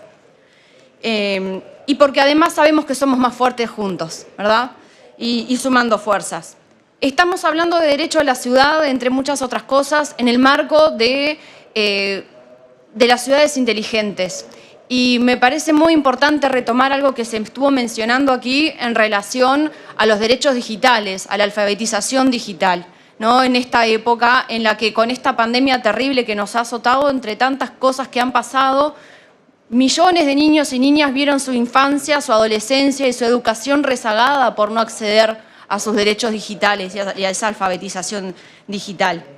Y por último quisiera mencionar dos cosas que mencionaba hoy la señora Espinosa en relación a las narrativas, al poder de las narrativas, y creo que para que nuestra narrativa sea válida, nos la apropiemos y se la apropie la gente, que es a quienes nos debemos, hay dos cosas que son fundamentales. Y por un lado es que si vamos a hacer un diagnóstico sobre las situaciones que estamos gestionando y sobre las que estamos trabajando, tenemos que hacerlo basado en evidencia. Y en estos contextos me parece que eso siempre es importante retomarlo. Y que si vamos a asumir compromisos como gobiernos locales, esos compromisos no pueden ser solo palabras, tienen que ser políticas públicas. Y no todo lo que hacen las ciudades o los gobiernos son políticas públicas, tienen que ser políticas públicas en serio. Y por último, porque sé que estamos con poco tiempo, simplemente retomar el tema de la narrativa para que pensemos y para que problematizar que todo lo que estamos hablando aquí, al final del día, lo que necesita para tener una real narrativa y que la gente lo recoja, es que la ciudadanía, que la población a la que nosotros nos debemos, porque de una manera u otra sí somos personas políticas y haciendo política y gobernando, sepan y conozcan la utilidad de este trabajo y conozcan la importancia de CGLU y de este multilateralismo, porque al final del día nuestro trabajo es la narrativa más importante. Así que simplemente reconocer eso, reivindicarlo y sobre todo seguir sosteniendo el trabajo de CGLU y la articulación entre los gobiernos locales, también en el combate a las desigualdades y ojalá que cada vez más estemos hablando de felicidad, de combate a la desigualdad y tantos avances que son necesarios. Gracias. Muchas gracias, Fabiana. Y contamos con la vicepresidenta de CGLU, con la alcaldesa Cose, para ayudarnos a esto. Yo creo que nuestros miembros tienen que perder la vergüenza de nombrarnos más a menudo, para que CGLU sea un concepto también en los medios nacionales. Esta mañana lo he pedido a voces ahí en la plenaria, ¿no? Estabas conmigo. Necesitamos ayuda de los medios, de que existimos, se nos tiene que conocer. Y como no nos ayuden los miembros, pues no va a ser posible. Yo os digo, perded la vergüenza. Perded la vergüenza, que yo creo que estáis haciendo un buen trabajo. Vamos a hacer un poco de cremallera. Voy a Jorge Jaramillo y después voy a Tandil. Y tengo dos personas más y quería hacer una ronda muy rápida más. Y todo esto en la modestos 30 minutos que nos quedan. Jorge. Muy bien. Voy a hablar en inglés. I have an optimistic critical view. We are living in times of superficiality. Political correctness and headlines on social media are not enough. We urgently need to take up matters with seriousness, depth, rigor, and true human solidarity. We can leave the great problems of our cities and our regions in the hands of enlightened ignorance and populism. We must connect the narrative. I agree with that. We are facing several pandemics that have prevailed along many years now. Inequality, segregation, exclusion, climate change, life expectancy, among others, are pandemics, actually. So SDGs and new urban agenda and so on are our challenges, shared challenges, and we need a response from the local and regional level to the different cities that coexist in what we call the city, because inside a city, what we call cities are many different cities. So as the statement of this Congress, we are the cities that we make. So I will say that these are days for more and more planning. So I'm here also to ask for more planning, less improvisation, less brilliant ideas, and more collective shared visions with strong participatory processes, with a multi-scale planning at the neighborhood level, but also at the municipal, metropolitan, and regional level. Urban acupuncture, small projects are needed, but are not enough. We need strategic plans, and we need strategic projects. And also, we need actions, like the mayor said, but focusing on infrastructures that operates as social, affordable infrastructures. Because we have to understand that many communities are isolated because we are not able to plan our cities in a strategic way to have a more inclusive way of living for all. So promotion of integrated planning, like slum grading, sectoral planning, multi-site planning, with a holistic view is fundamental, and strengthening the role of municipal authorities, it's basic, but also with associative work in the metropolitan and regional level. And to end my intervention, I will say that actions must be all participative, with long-term shared vision and with continuity, because one of the challenges we face in the municipal level is improvisation and the short-term view. Every mayor cannot invent a city. We have a common problem, a common long-term problem, that is our city, and we need to work together, respecting the processes and respecting the participation that every time, every process has offered. So also my final statement that I have shared before in another Ubuntu meeting is that we must strengthen the relation between universities and public sector and institutions. There are many cities around the world that has fantastic universities, but there is no exchange between the academics and the functionarios, the public servers. So I think this bottom-up and top-down strategy is convenient. That's my main point. Thank you. Thank you very much. Very interesting, this short-term, long-term perspective. I mean, we in a world that is full of crises, we were talking about that this morning with Maria Fernanda, you have a generation of people that doesn't think long-term. They only think about the short term. And this is actually the people you are servicing. So we do need to take this into account. And I think that planning needs to be also very much part of solutions. But there is a problem there. And this intergenerational dialogue that we need to have if we want to answer that. We're really running short of time. Tandil, Marcela Petroantonio. Bueno, buenos días. La verdad que hermosa experiencia estar transitando estas 3 jornadas en CGLU. Y luego de todo lo escuchado, les cuento que Tandil es una ciudad intermedia que está presidiendo en forma virtual, viene presidiendo la red de Mercociudades.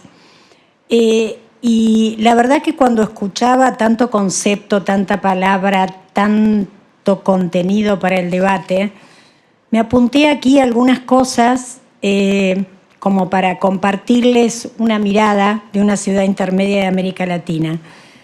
Primero, me pareció extraordinaria la pregunta esta que nos hicieron, que ya creo que se debe haber retirado, nuestra compañera de Malasia. ¿Qué quiere decir crear una ciudad feliz? Y la verdad me hizo acordar al concepto del buen vivir, que para los latinoamericanos es un concepto que tiene larga data, que tiene que ver con un aporte que hacen los pueblos originarios hace lejos y hace tiempo, ¿no? Y muy recuperado por la academia en los últimos años. En realidad, el buen vivir se trata precisamente de poner el foco en la persona, en armonía con la naturaleza, ¿no? Y realmente, bueno, se habla de la soberanía alimentaria. Digo, todos estos conceptos que Emilia, Fernanda y todos los compañeros y compañeras que han estado haciendo sus aportes, lo que en realidad creo que me llevan a otra palabra, nos tenemos que deconstruir. Vieron que también hay conceptos que se ponen de moda, ¿no? Y uno incorpora la palabra deconstrucción básicamente en lo masculino para que entiendan que tenemos que trabajar, lo usamos mucho nosotras, para trabajar para una sociedad que no tenga características patriarcales. Ahora, yo creo que tenemos que deconstruirnos como políticos, como políticas. También debemos deconstruir el rol del gobierno local. Y en esa deconstrucción hay una lógica, y voy a otro concepto, que tiene que ver con el poder y la construcción del poder en el territorio. Hoy no es posible en los territorios construir, y más en este objeto que es la ciudad intermedia, construir poder sin alianza, sin gestión asociada. Incorporemos otro concepto, acá lo decía muy bien el alcalde. Por lo tanto, digo, si partimos de la base que tenemos que deconstruir nuestro rol en los territorios, estamos construyendo poder y lo debemos hacer en gestión asociada con la sociedad. Y cuando hablo en gestión asociada con la sociedad, hablo de los empresarios, hablo de la sociedad civil organizada, hablo de los organismos de ciencia y técnica, sobre todo públicos, universidades, institutos. Bueno, hablamos de todo eso. Ahora, cuando pensamos, y recién lo colocó Emilia, en estos pactos del futuro, también tenemos que hablar de nuestros jóvenes y nuestras jóvenes, porque no estamos hablando de los jóvenes, los estamos mencionando como de costado, ¿no? Y realmente creo que tenemos ahí una pendiente, y por eso veníamos conversando los días previos, la importancia de que CGLU, con este foco de entender que las ciudades intermedias somos laboratorios de talento, somos laboratorios de conocimiento, por la proximidad que genera y por todo lo que también los consejos y el foro de ciudades intermedias veníamos discutiendo. Entonces creo que nos debemos pensar en nuestros y nuestras jóvenes, en pensar a las ciudades intermedias como un laboratorio de la Agenda 2030 incluso completa, pero ¿y por qué no pensar en trabajar y en colocarlas como ciudades de talento, ciudades del conocimiento? Bueno, por ahí, Emilia, la verdad que te agradezco mucho. Por ahí va la idea. Sí, por ahí va la idea. Te agradezco mucho el espacio, es muy interesante, y mucho más interesante es escuchar aquí a Fernanda Espinosa diciendo que precisamente no, lo opuesto al amor es la indiferencia, ¿no? Y no el odio. Creo que esa frase la tenemos que aplicar y no ser indiferentes, precisamente. La tenemos que acuñar. Gracias. Muchísimas gracias. Hace unos años, cuando empezamos a tener estos debates, nos costaba encontrar políticos que quisieran participar. Y hoy no tenemos manera de daros la palabra a todos en 2 horas de debate. Esto está cambiando. Estas cosas hay que entenderlas también. I've got the city of Xi'an that would like to take the floor, and Director Qiang Zheng, who is with us late over there in China. Director, you've got the floor. And Aromar, I have seen your hand. Director. Hello. Dear friends, ladies and gentlemen, I'm so happy with you now. Today is the last day of our World Council. Just like Secretary General said, we have achieved a lot. I'm glad to have this chance to share my voice as an important pact for future. The 3 axes of the pact are picturing the future with no one left behind. As a local government, we need to admit it will take a long time to erase the gap between the rich and the poor of our world. During the pandemic, cities in different countries have various conditions, where some citizens are protected by rich and high-quality medical service. Others have to struggle in the waves. I think the basic services, like health service, have to be given to everyone. For example, we are taking a flight. Someone can buy first-class seat, where others cannot. As local governments, we should ensure everyone can be on board.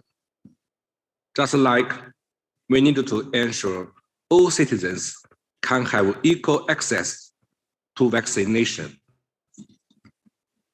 Government, people, and the planet are 3 parts organically combined with each other.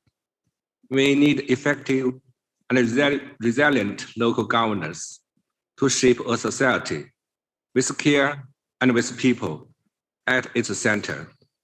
Thank you very much.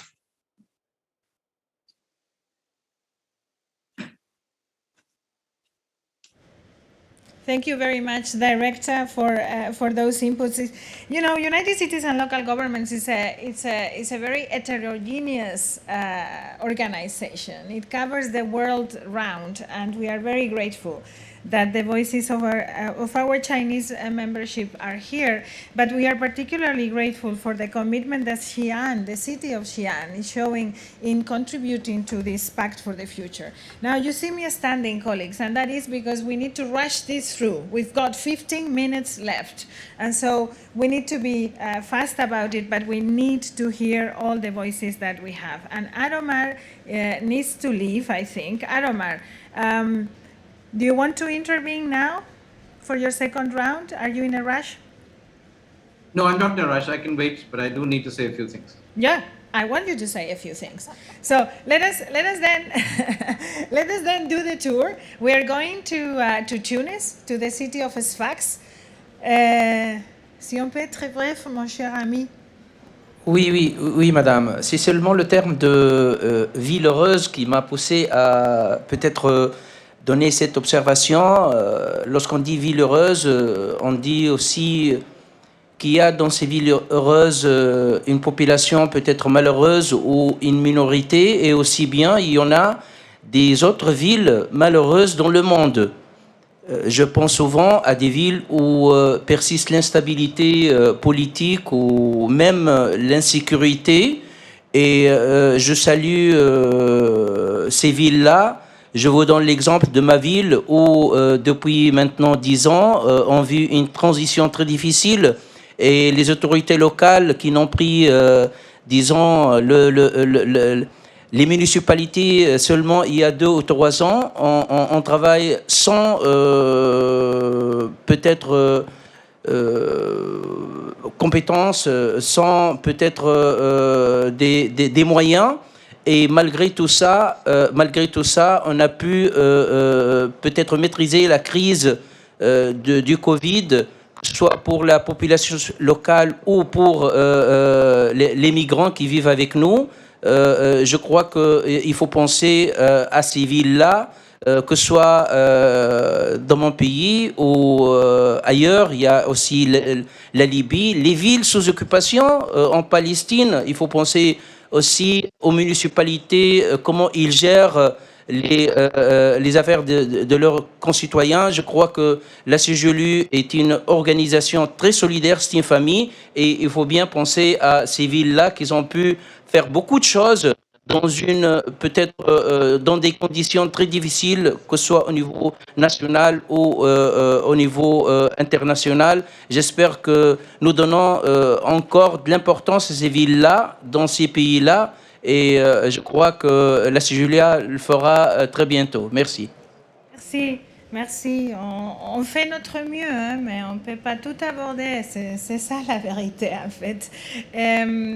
The city of Sfax is a great champion for us in terms of migration, and is inspiring the Lampedusa Charter, which for us is going to guide our recommendations around human mobility for the future. An important component of the People Acts of our Pact. And I am coming now, John, I want you to take the floor. John Aguirre from URBACT, and also we are working with you through Paisaje Transversal on telling the story of UCLG. With John's team, we are thinking about the power of we. You know, you are our superheroes, and our power is a collective one. So that notion of the power of we is something that we have been working with him. John, we need to be brief. I then will go to Inés Sánchez de Madariaga, who is with us online. Inés, if your connection can hold it. I'm just warning colleagues so that they can help us with realization. John, a ti la palabra. Okay, thank you, Emilia. I will speak in Spanish to go directly to the point as Ana Falú did. Bueno, a mí me ha resultado muy interesante ese punto que ha comentado María Fernanda de la narrativa a la transformación. Y voy a plantear dos cuestiones, o un par de cuestiones importantes sobre ese tránsito de la narrativa a la transformación, que precisamente es parte también de esta idea del Power of We que has contado, ¿no? La primera es decía Wittgenstein, ¿no?, que el lenguaje construye realidad y por lo tanto el lenguaje es muy importante para transformar la realidad. Pero si el lenguaje es importante y las ideas lo son, creo que las ideas y el lenguaje se pueden construir desde la propia transformación. Y decía John Berger que las ideas no son el resultado de los hechos y que las ideas son el resultado de los hechos y no los hechos de las ideas. Y el pueblo no será libre cuando deje de ser inculto, sino que dejará de ser inculto cuando sea libre. En este sentido, creo que estamos en un momento para la acción. Y para la acción hay dos capas. Hemos hablado de multilateralismo y aquí hay una cosa muy importante, que el multilateralismo, pues igual aquí lo entendemos, yo estoy entendiéndolo en esta sesión, pero es complejo de entender, ¿no? La acción aplicada al multilateralismo es, yo daría un mensaje, hagan cosas juntas, hay que hacer, las ciudades tenéis que hacer cosas juntas y ese es vuestro verdadero poder. Pero además de hacer cosas juntas desde esa perspectiva multilateral e internacional que va a permitir presionar a otras organizaciones y a otros organismos y poner la voz de las ciudades en el centro del debate global, hay que hacer cosas en vuestras ciudades. Y hacer cosas también tiene que ver con hacer cosas juntas, junto con la ciudadanía. Y para eso se requiere, y todos los retos que tenemos requieren de una acción transformadora. Y para eso, efectivamente, tenemos que saber comunicar de manera movilizante, emotiva y cercana. Eso significa también lo que se ha mencionado antes, traducir todo esto que se está diciendo a la gente, a esos vecinos que están en barrios vulnerables, a esa gente que difícilmente llega a fin de mes, porque eso es hacer política.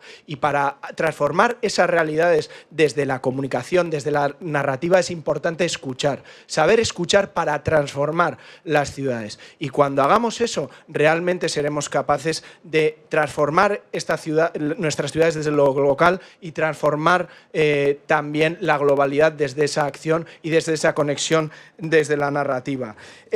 Para eso, y con esto acabo, y antes se ha hablado que no hay que tener miedo.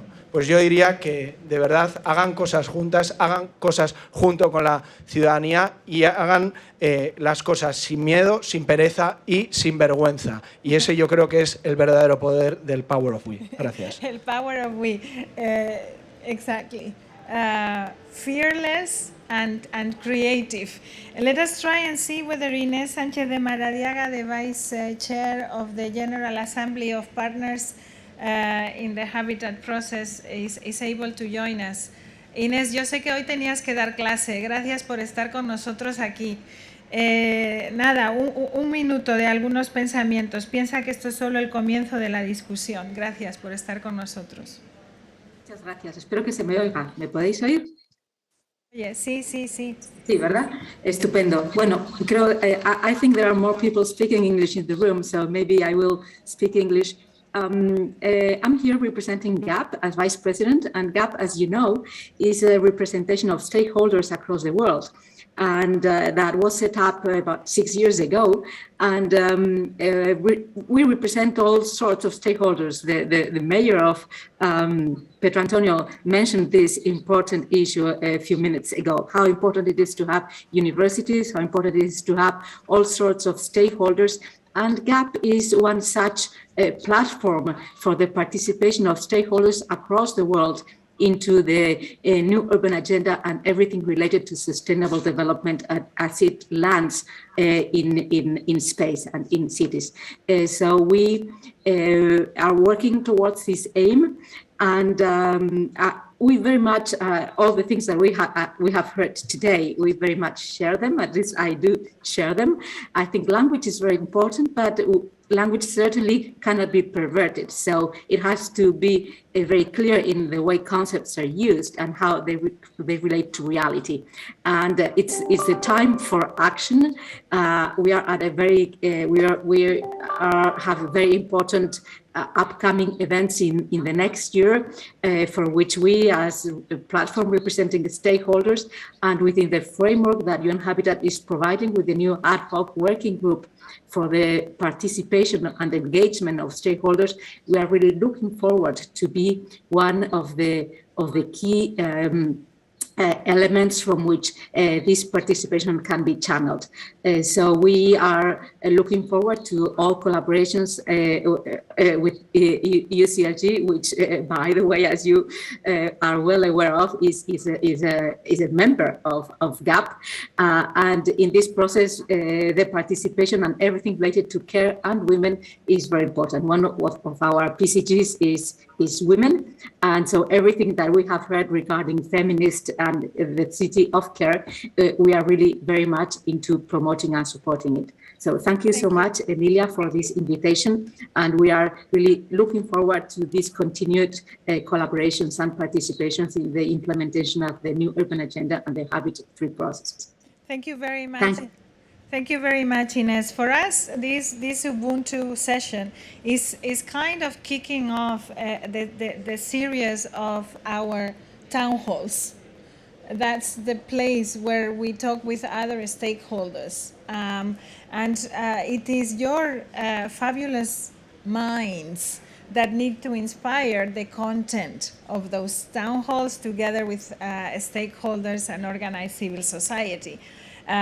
So we are delighted to have GAP here with us, listening in and contributing to the conversation. From now to the Congress, there will be many more of these dialogues, which are juicy. We will need to organize them thematically, I think, in the future, because it's really, really interesting. Sergio Arredondo, the Executive Director of FLAGMA, very quickly. And then I am going to go to Aromar. And then I will look in the room who else wants to speak, because I'm going to task Agustí Fernández de Lozada with the difficult role of kind of wrapping up all of these, Agustí. Yeah, I know you will hate me. Let us see. Sergio. Gracias, Emilia. Un minuto.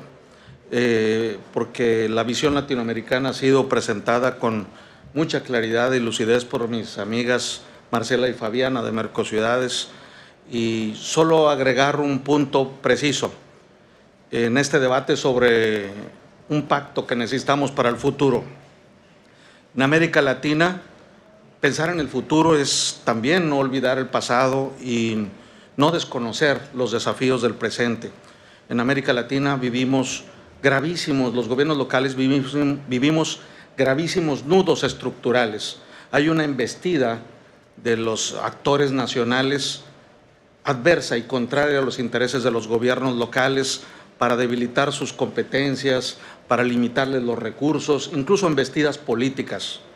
Eso nos pone en un escenario nada fácil para enfrentar el futuro.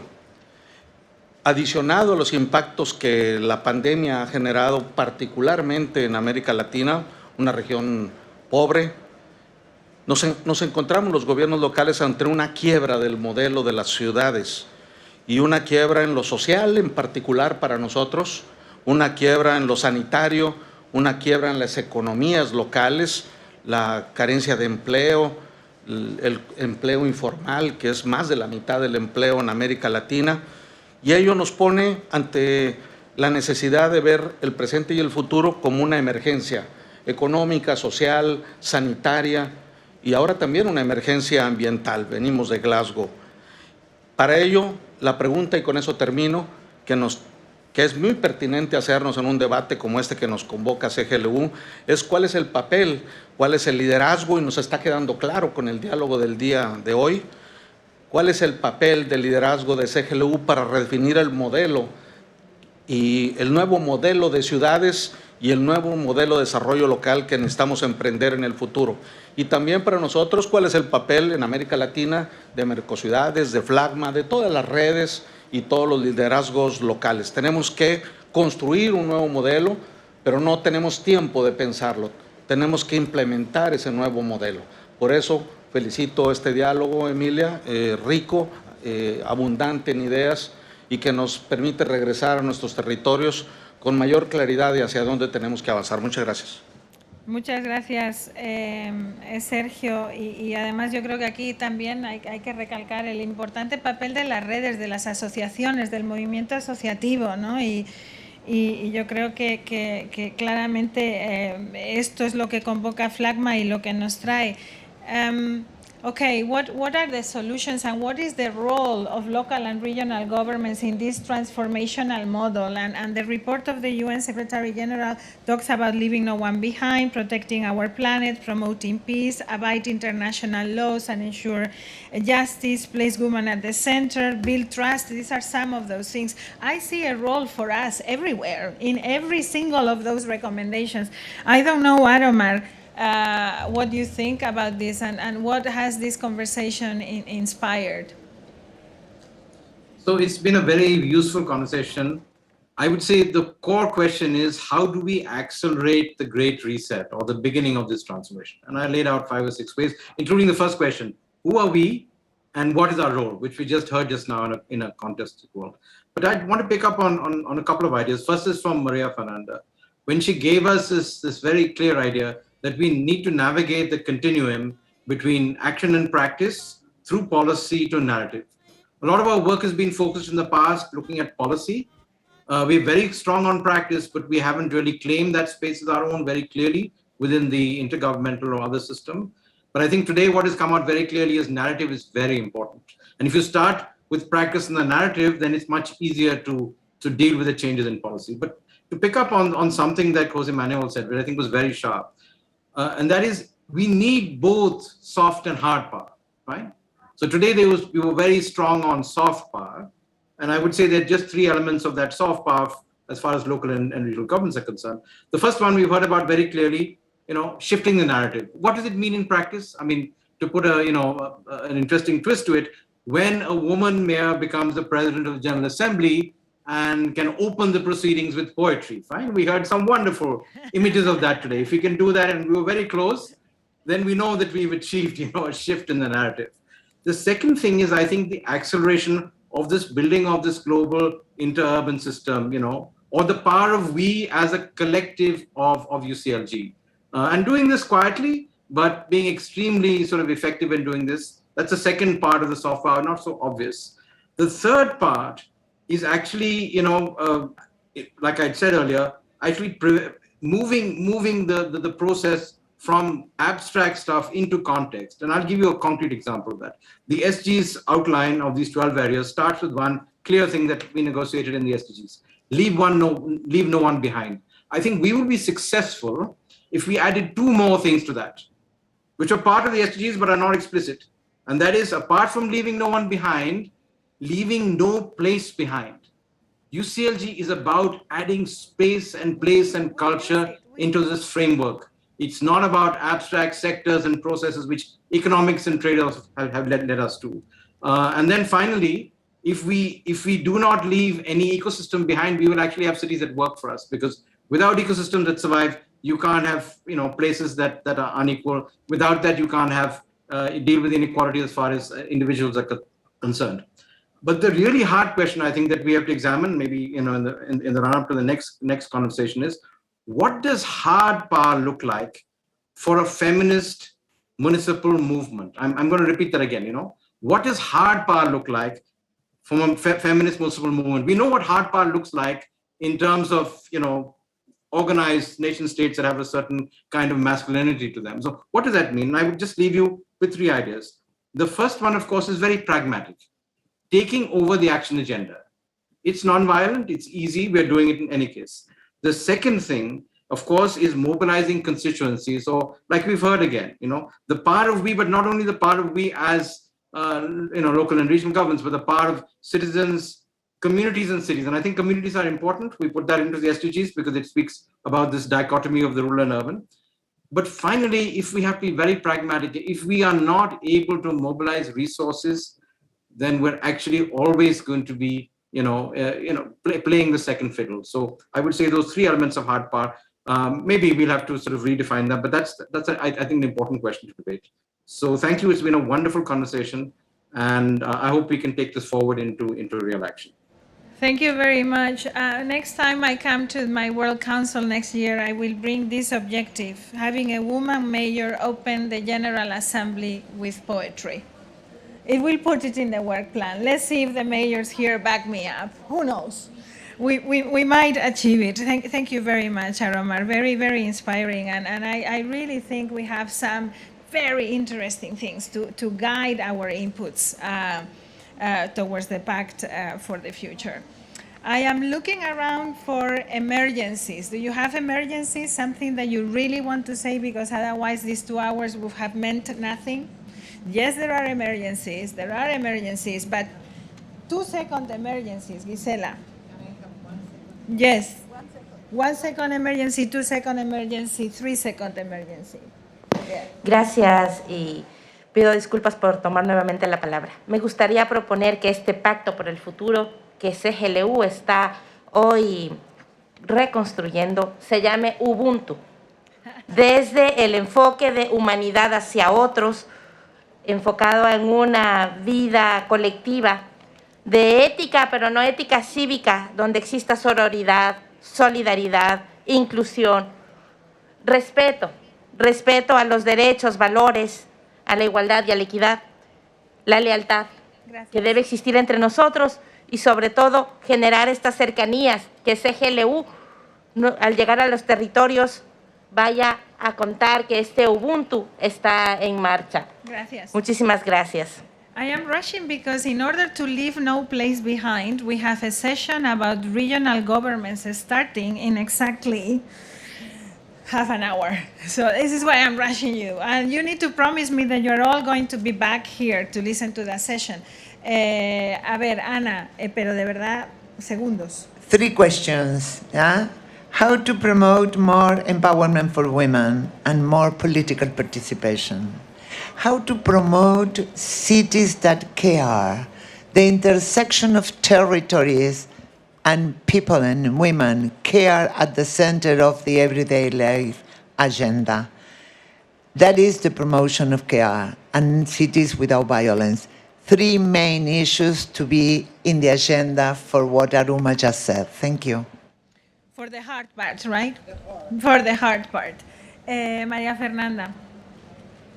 2 segundos y para ir más rápido en español. Así es que, sí.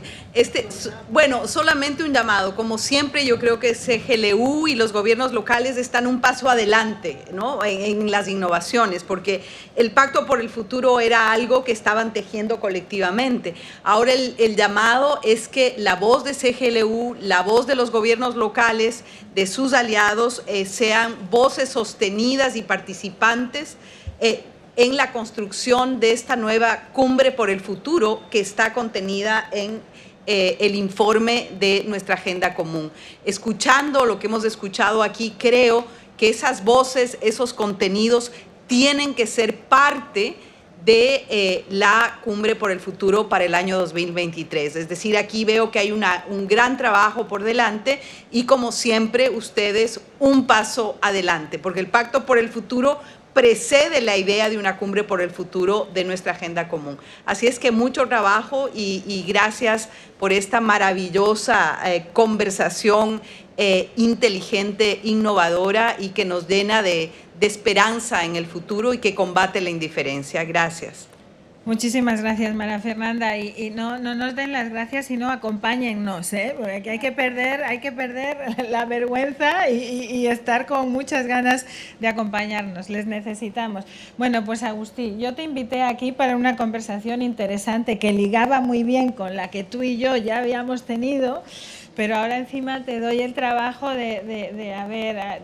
ilumínanos un poquito, a ver qué nos llegamos a casa. También da tus propias ideas, no hay límite. Dale. Solo hay límite de tiempo, no de ideas. Muchas gracias, Emilia. Muchas gracias por la invitación y por la invitación o por el reto que me pones por delante para resumir nada más y nada menos que este debate, que la verdad ha sido apasionante, con lo cual os felicito a todas y a todos por la calidad de las cosas que se han puesto sobre la mesa. Bueno, yo creo que todos estamos de acuerdo en la relevancia que tienen las ciudades, que tienen los gobiernos locales y regionales las políticas que impulsan, ¿no? Estamos en un escenario de crisis múltiples, estamos en un escenario también de transiciones múltiples, de transformación. Las ciudades, los gobiernos territoriales están en primera línea gestionando la pandemia, pero gestionando también la crisis climática, gestionando también la transición digital, abordando el reto del feminismo, abordando nuevas maneras de entender la democracia. Por tanto, los retos que hay en lo local son enormes. En la mesa se hablaba de ciudades felices, en la mesa se hablaba o se habla de ciudades más saludables, de cómo construir ciudades más sostenibles, cómo ligar esa doble transición que parece, permitidmelo, tan sexy y se ve aquí en la sala, digital, climática, con transiciones justas, que no dejen a nadie atrás, que no dejen, y comparto con Aromar el concepto de no dejen a ningún territorio atrás. Me ha parecido apasionante el debate sobre las narrativas. Lo ha introducido muy bien María Fernanda. Hay que reconquistar, recuperar la narrativa. Yo me he preguntado inmediatamente, ¿las ciudades, los gobiernos locales han tenido nunca control sobre las narrativas? Desde mi punto de vista, las ciudades llevan mucho tiempo haciendo esfuerzos enormes por incidir en las narrativas que se construyen a nivel global y que son definidas por gobiernos nacionales, como apuntaba el alcalde anteriormente. Son los que ahora mismo tienen el monopolio, la capacidad por definir esas narrativas. En todo caso, los gobiernos locales, los gobiernos de las ciudades, las comunidades tienen capacidad para incidir. Y la mejor manera para incidir en esas narrativas, para trascender, para no quedarse únicamente en lo simbólico, es a través de las políticas públicas que impulsan. Y ahí me ha gustado mucho la idea de conectar narrativas y política pública. Narrativa y política pública a nivel local. Es obvio que las ciudades, los gobiernos locales, los gobiernos regionales hoy están ofreciendo soluciones, innovaciones a todas esas transformaciones que tenemos por delante. Y ahí está el foco. Y ahí me ha encantado también, Fabiana, la idea de medir impactos, la idea de rendir cuentas, proporcionando evidencias, un poco en el marco de la agenda de los resultados, de la Delivery Agenda que mencionaba Aroma Revi, que me parece clave. Por tanto, rendición de cuentas, aprender de la experiencia para impulsar políticas públicas más eficientes, me parece fundamental. Pero todo esto, impulsar políticas públicas más eficientes desde lo local, y con eso acabo, Emilia, es muy difícil si los gobiernos locales y regionales no están dotados de recursos, de competencias claras y operan en el entorno, en el marco de mecanismos de gobernanza más eficientes. Hablamos de gobernanza multinivel, de la necesidad de incorporar a la ciudadanía, a los actores del territorio en las políticas públicas que se impulsan, la gobernanza más inclusiva, una gobernanza más transversal, es fundamental para impulsar políticas más eficientes. Y en este sentido, y de eso hablábamos en la reunión que tuvimos hace un par o tres de semanas, recuperar la agenda de la descentralización o dar centralidad a la agenda de la descentralización me parece fundamental.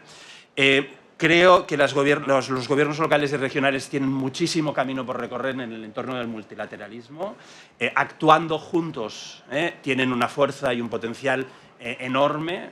Es la lógica del actuar que se ha reclamado estos días en la COP de forma muy clara. Está en las manos de los gobiernos locales y ahí disponer de marcos para la reflexión conjunta, disponer de marcos para enriquecer esas narrativas me parece fundamental y lo es claramente.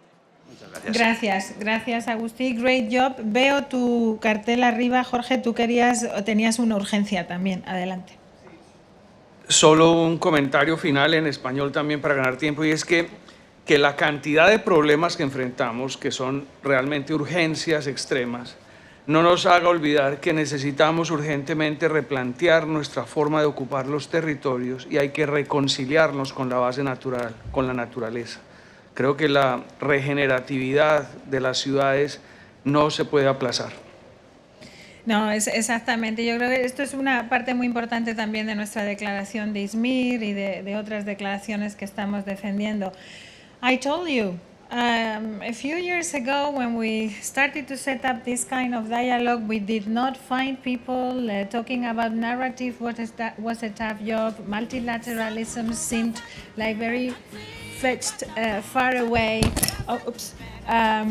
These things are changing. I think we have a good transformation going. We are here to transform it into action, to find a way between the narrative and the symbolism into concrete policy making. Count on United Cities and local governments. Talk about us. Help us. Help us spread the word. Thank you very much. It was really inspiring and a privilege. Thank you.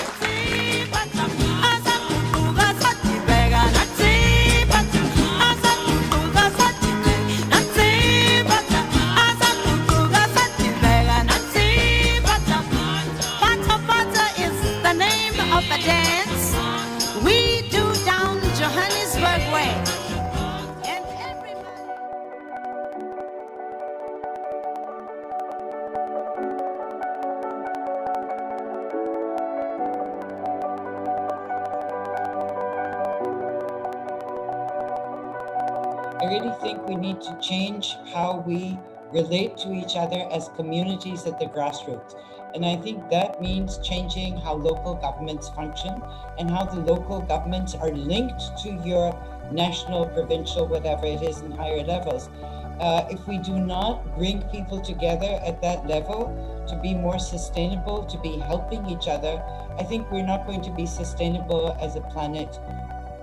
From UCLG, we need to think recognition of the diversity and redistribution.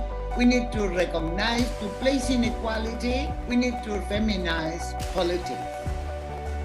I will promote the co-creation and network of academics to be part of this movement for innovative development of our cities around the world. This is a seminal year for advancing the global climate change agenda. Climate change is one thing you cannot self-isolate from. You certainly can't vaccinate a city again. And if we can really explore what it means to activate, to let loose radical imaginaries, I think that will feed into a lot of the technical policy issues that we've already listed. We really need to focus on trying to build inter-urban system, and two priorities within that. One is to address the question of the commons is dealt with, and that is we have to look at the global financial system and how the intergovernmental financial system works within the nations we're talking about.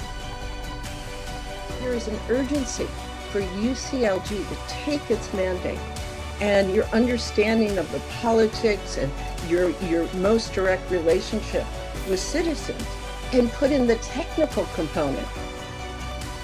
The retooling of the multilateral system, including the reform of the United Nations, has a built-in mechanism to ensure a sustained and meaningful voice and participation of local and regional government. Thank you. Thank you. Thank you, Carol. Take this. Thanks, Emilia. Thank you. Thanks. Thank you very much.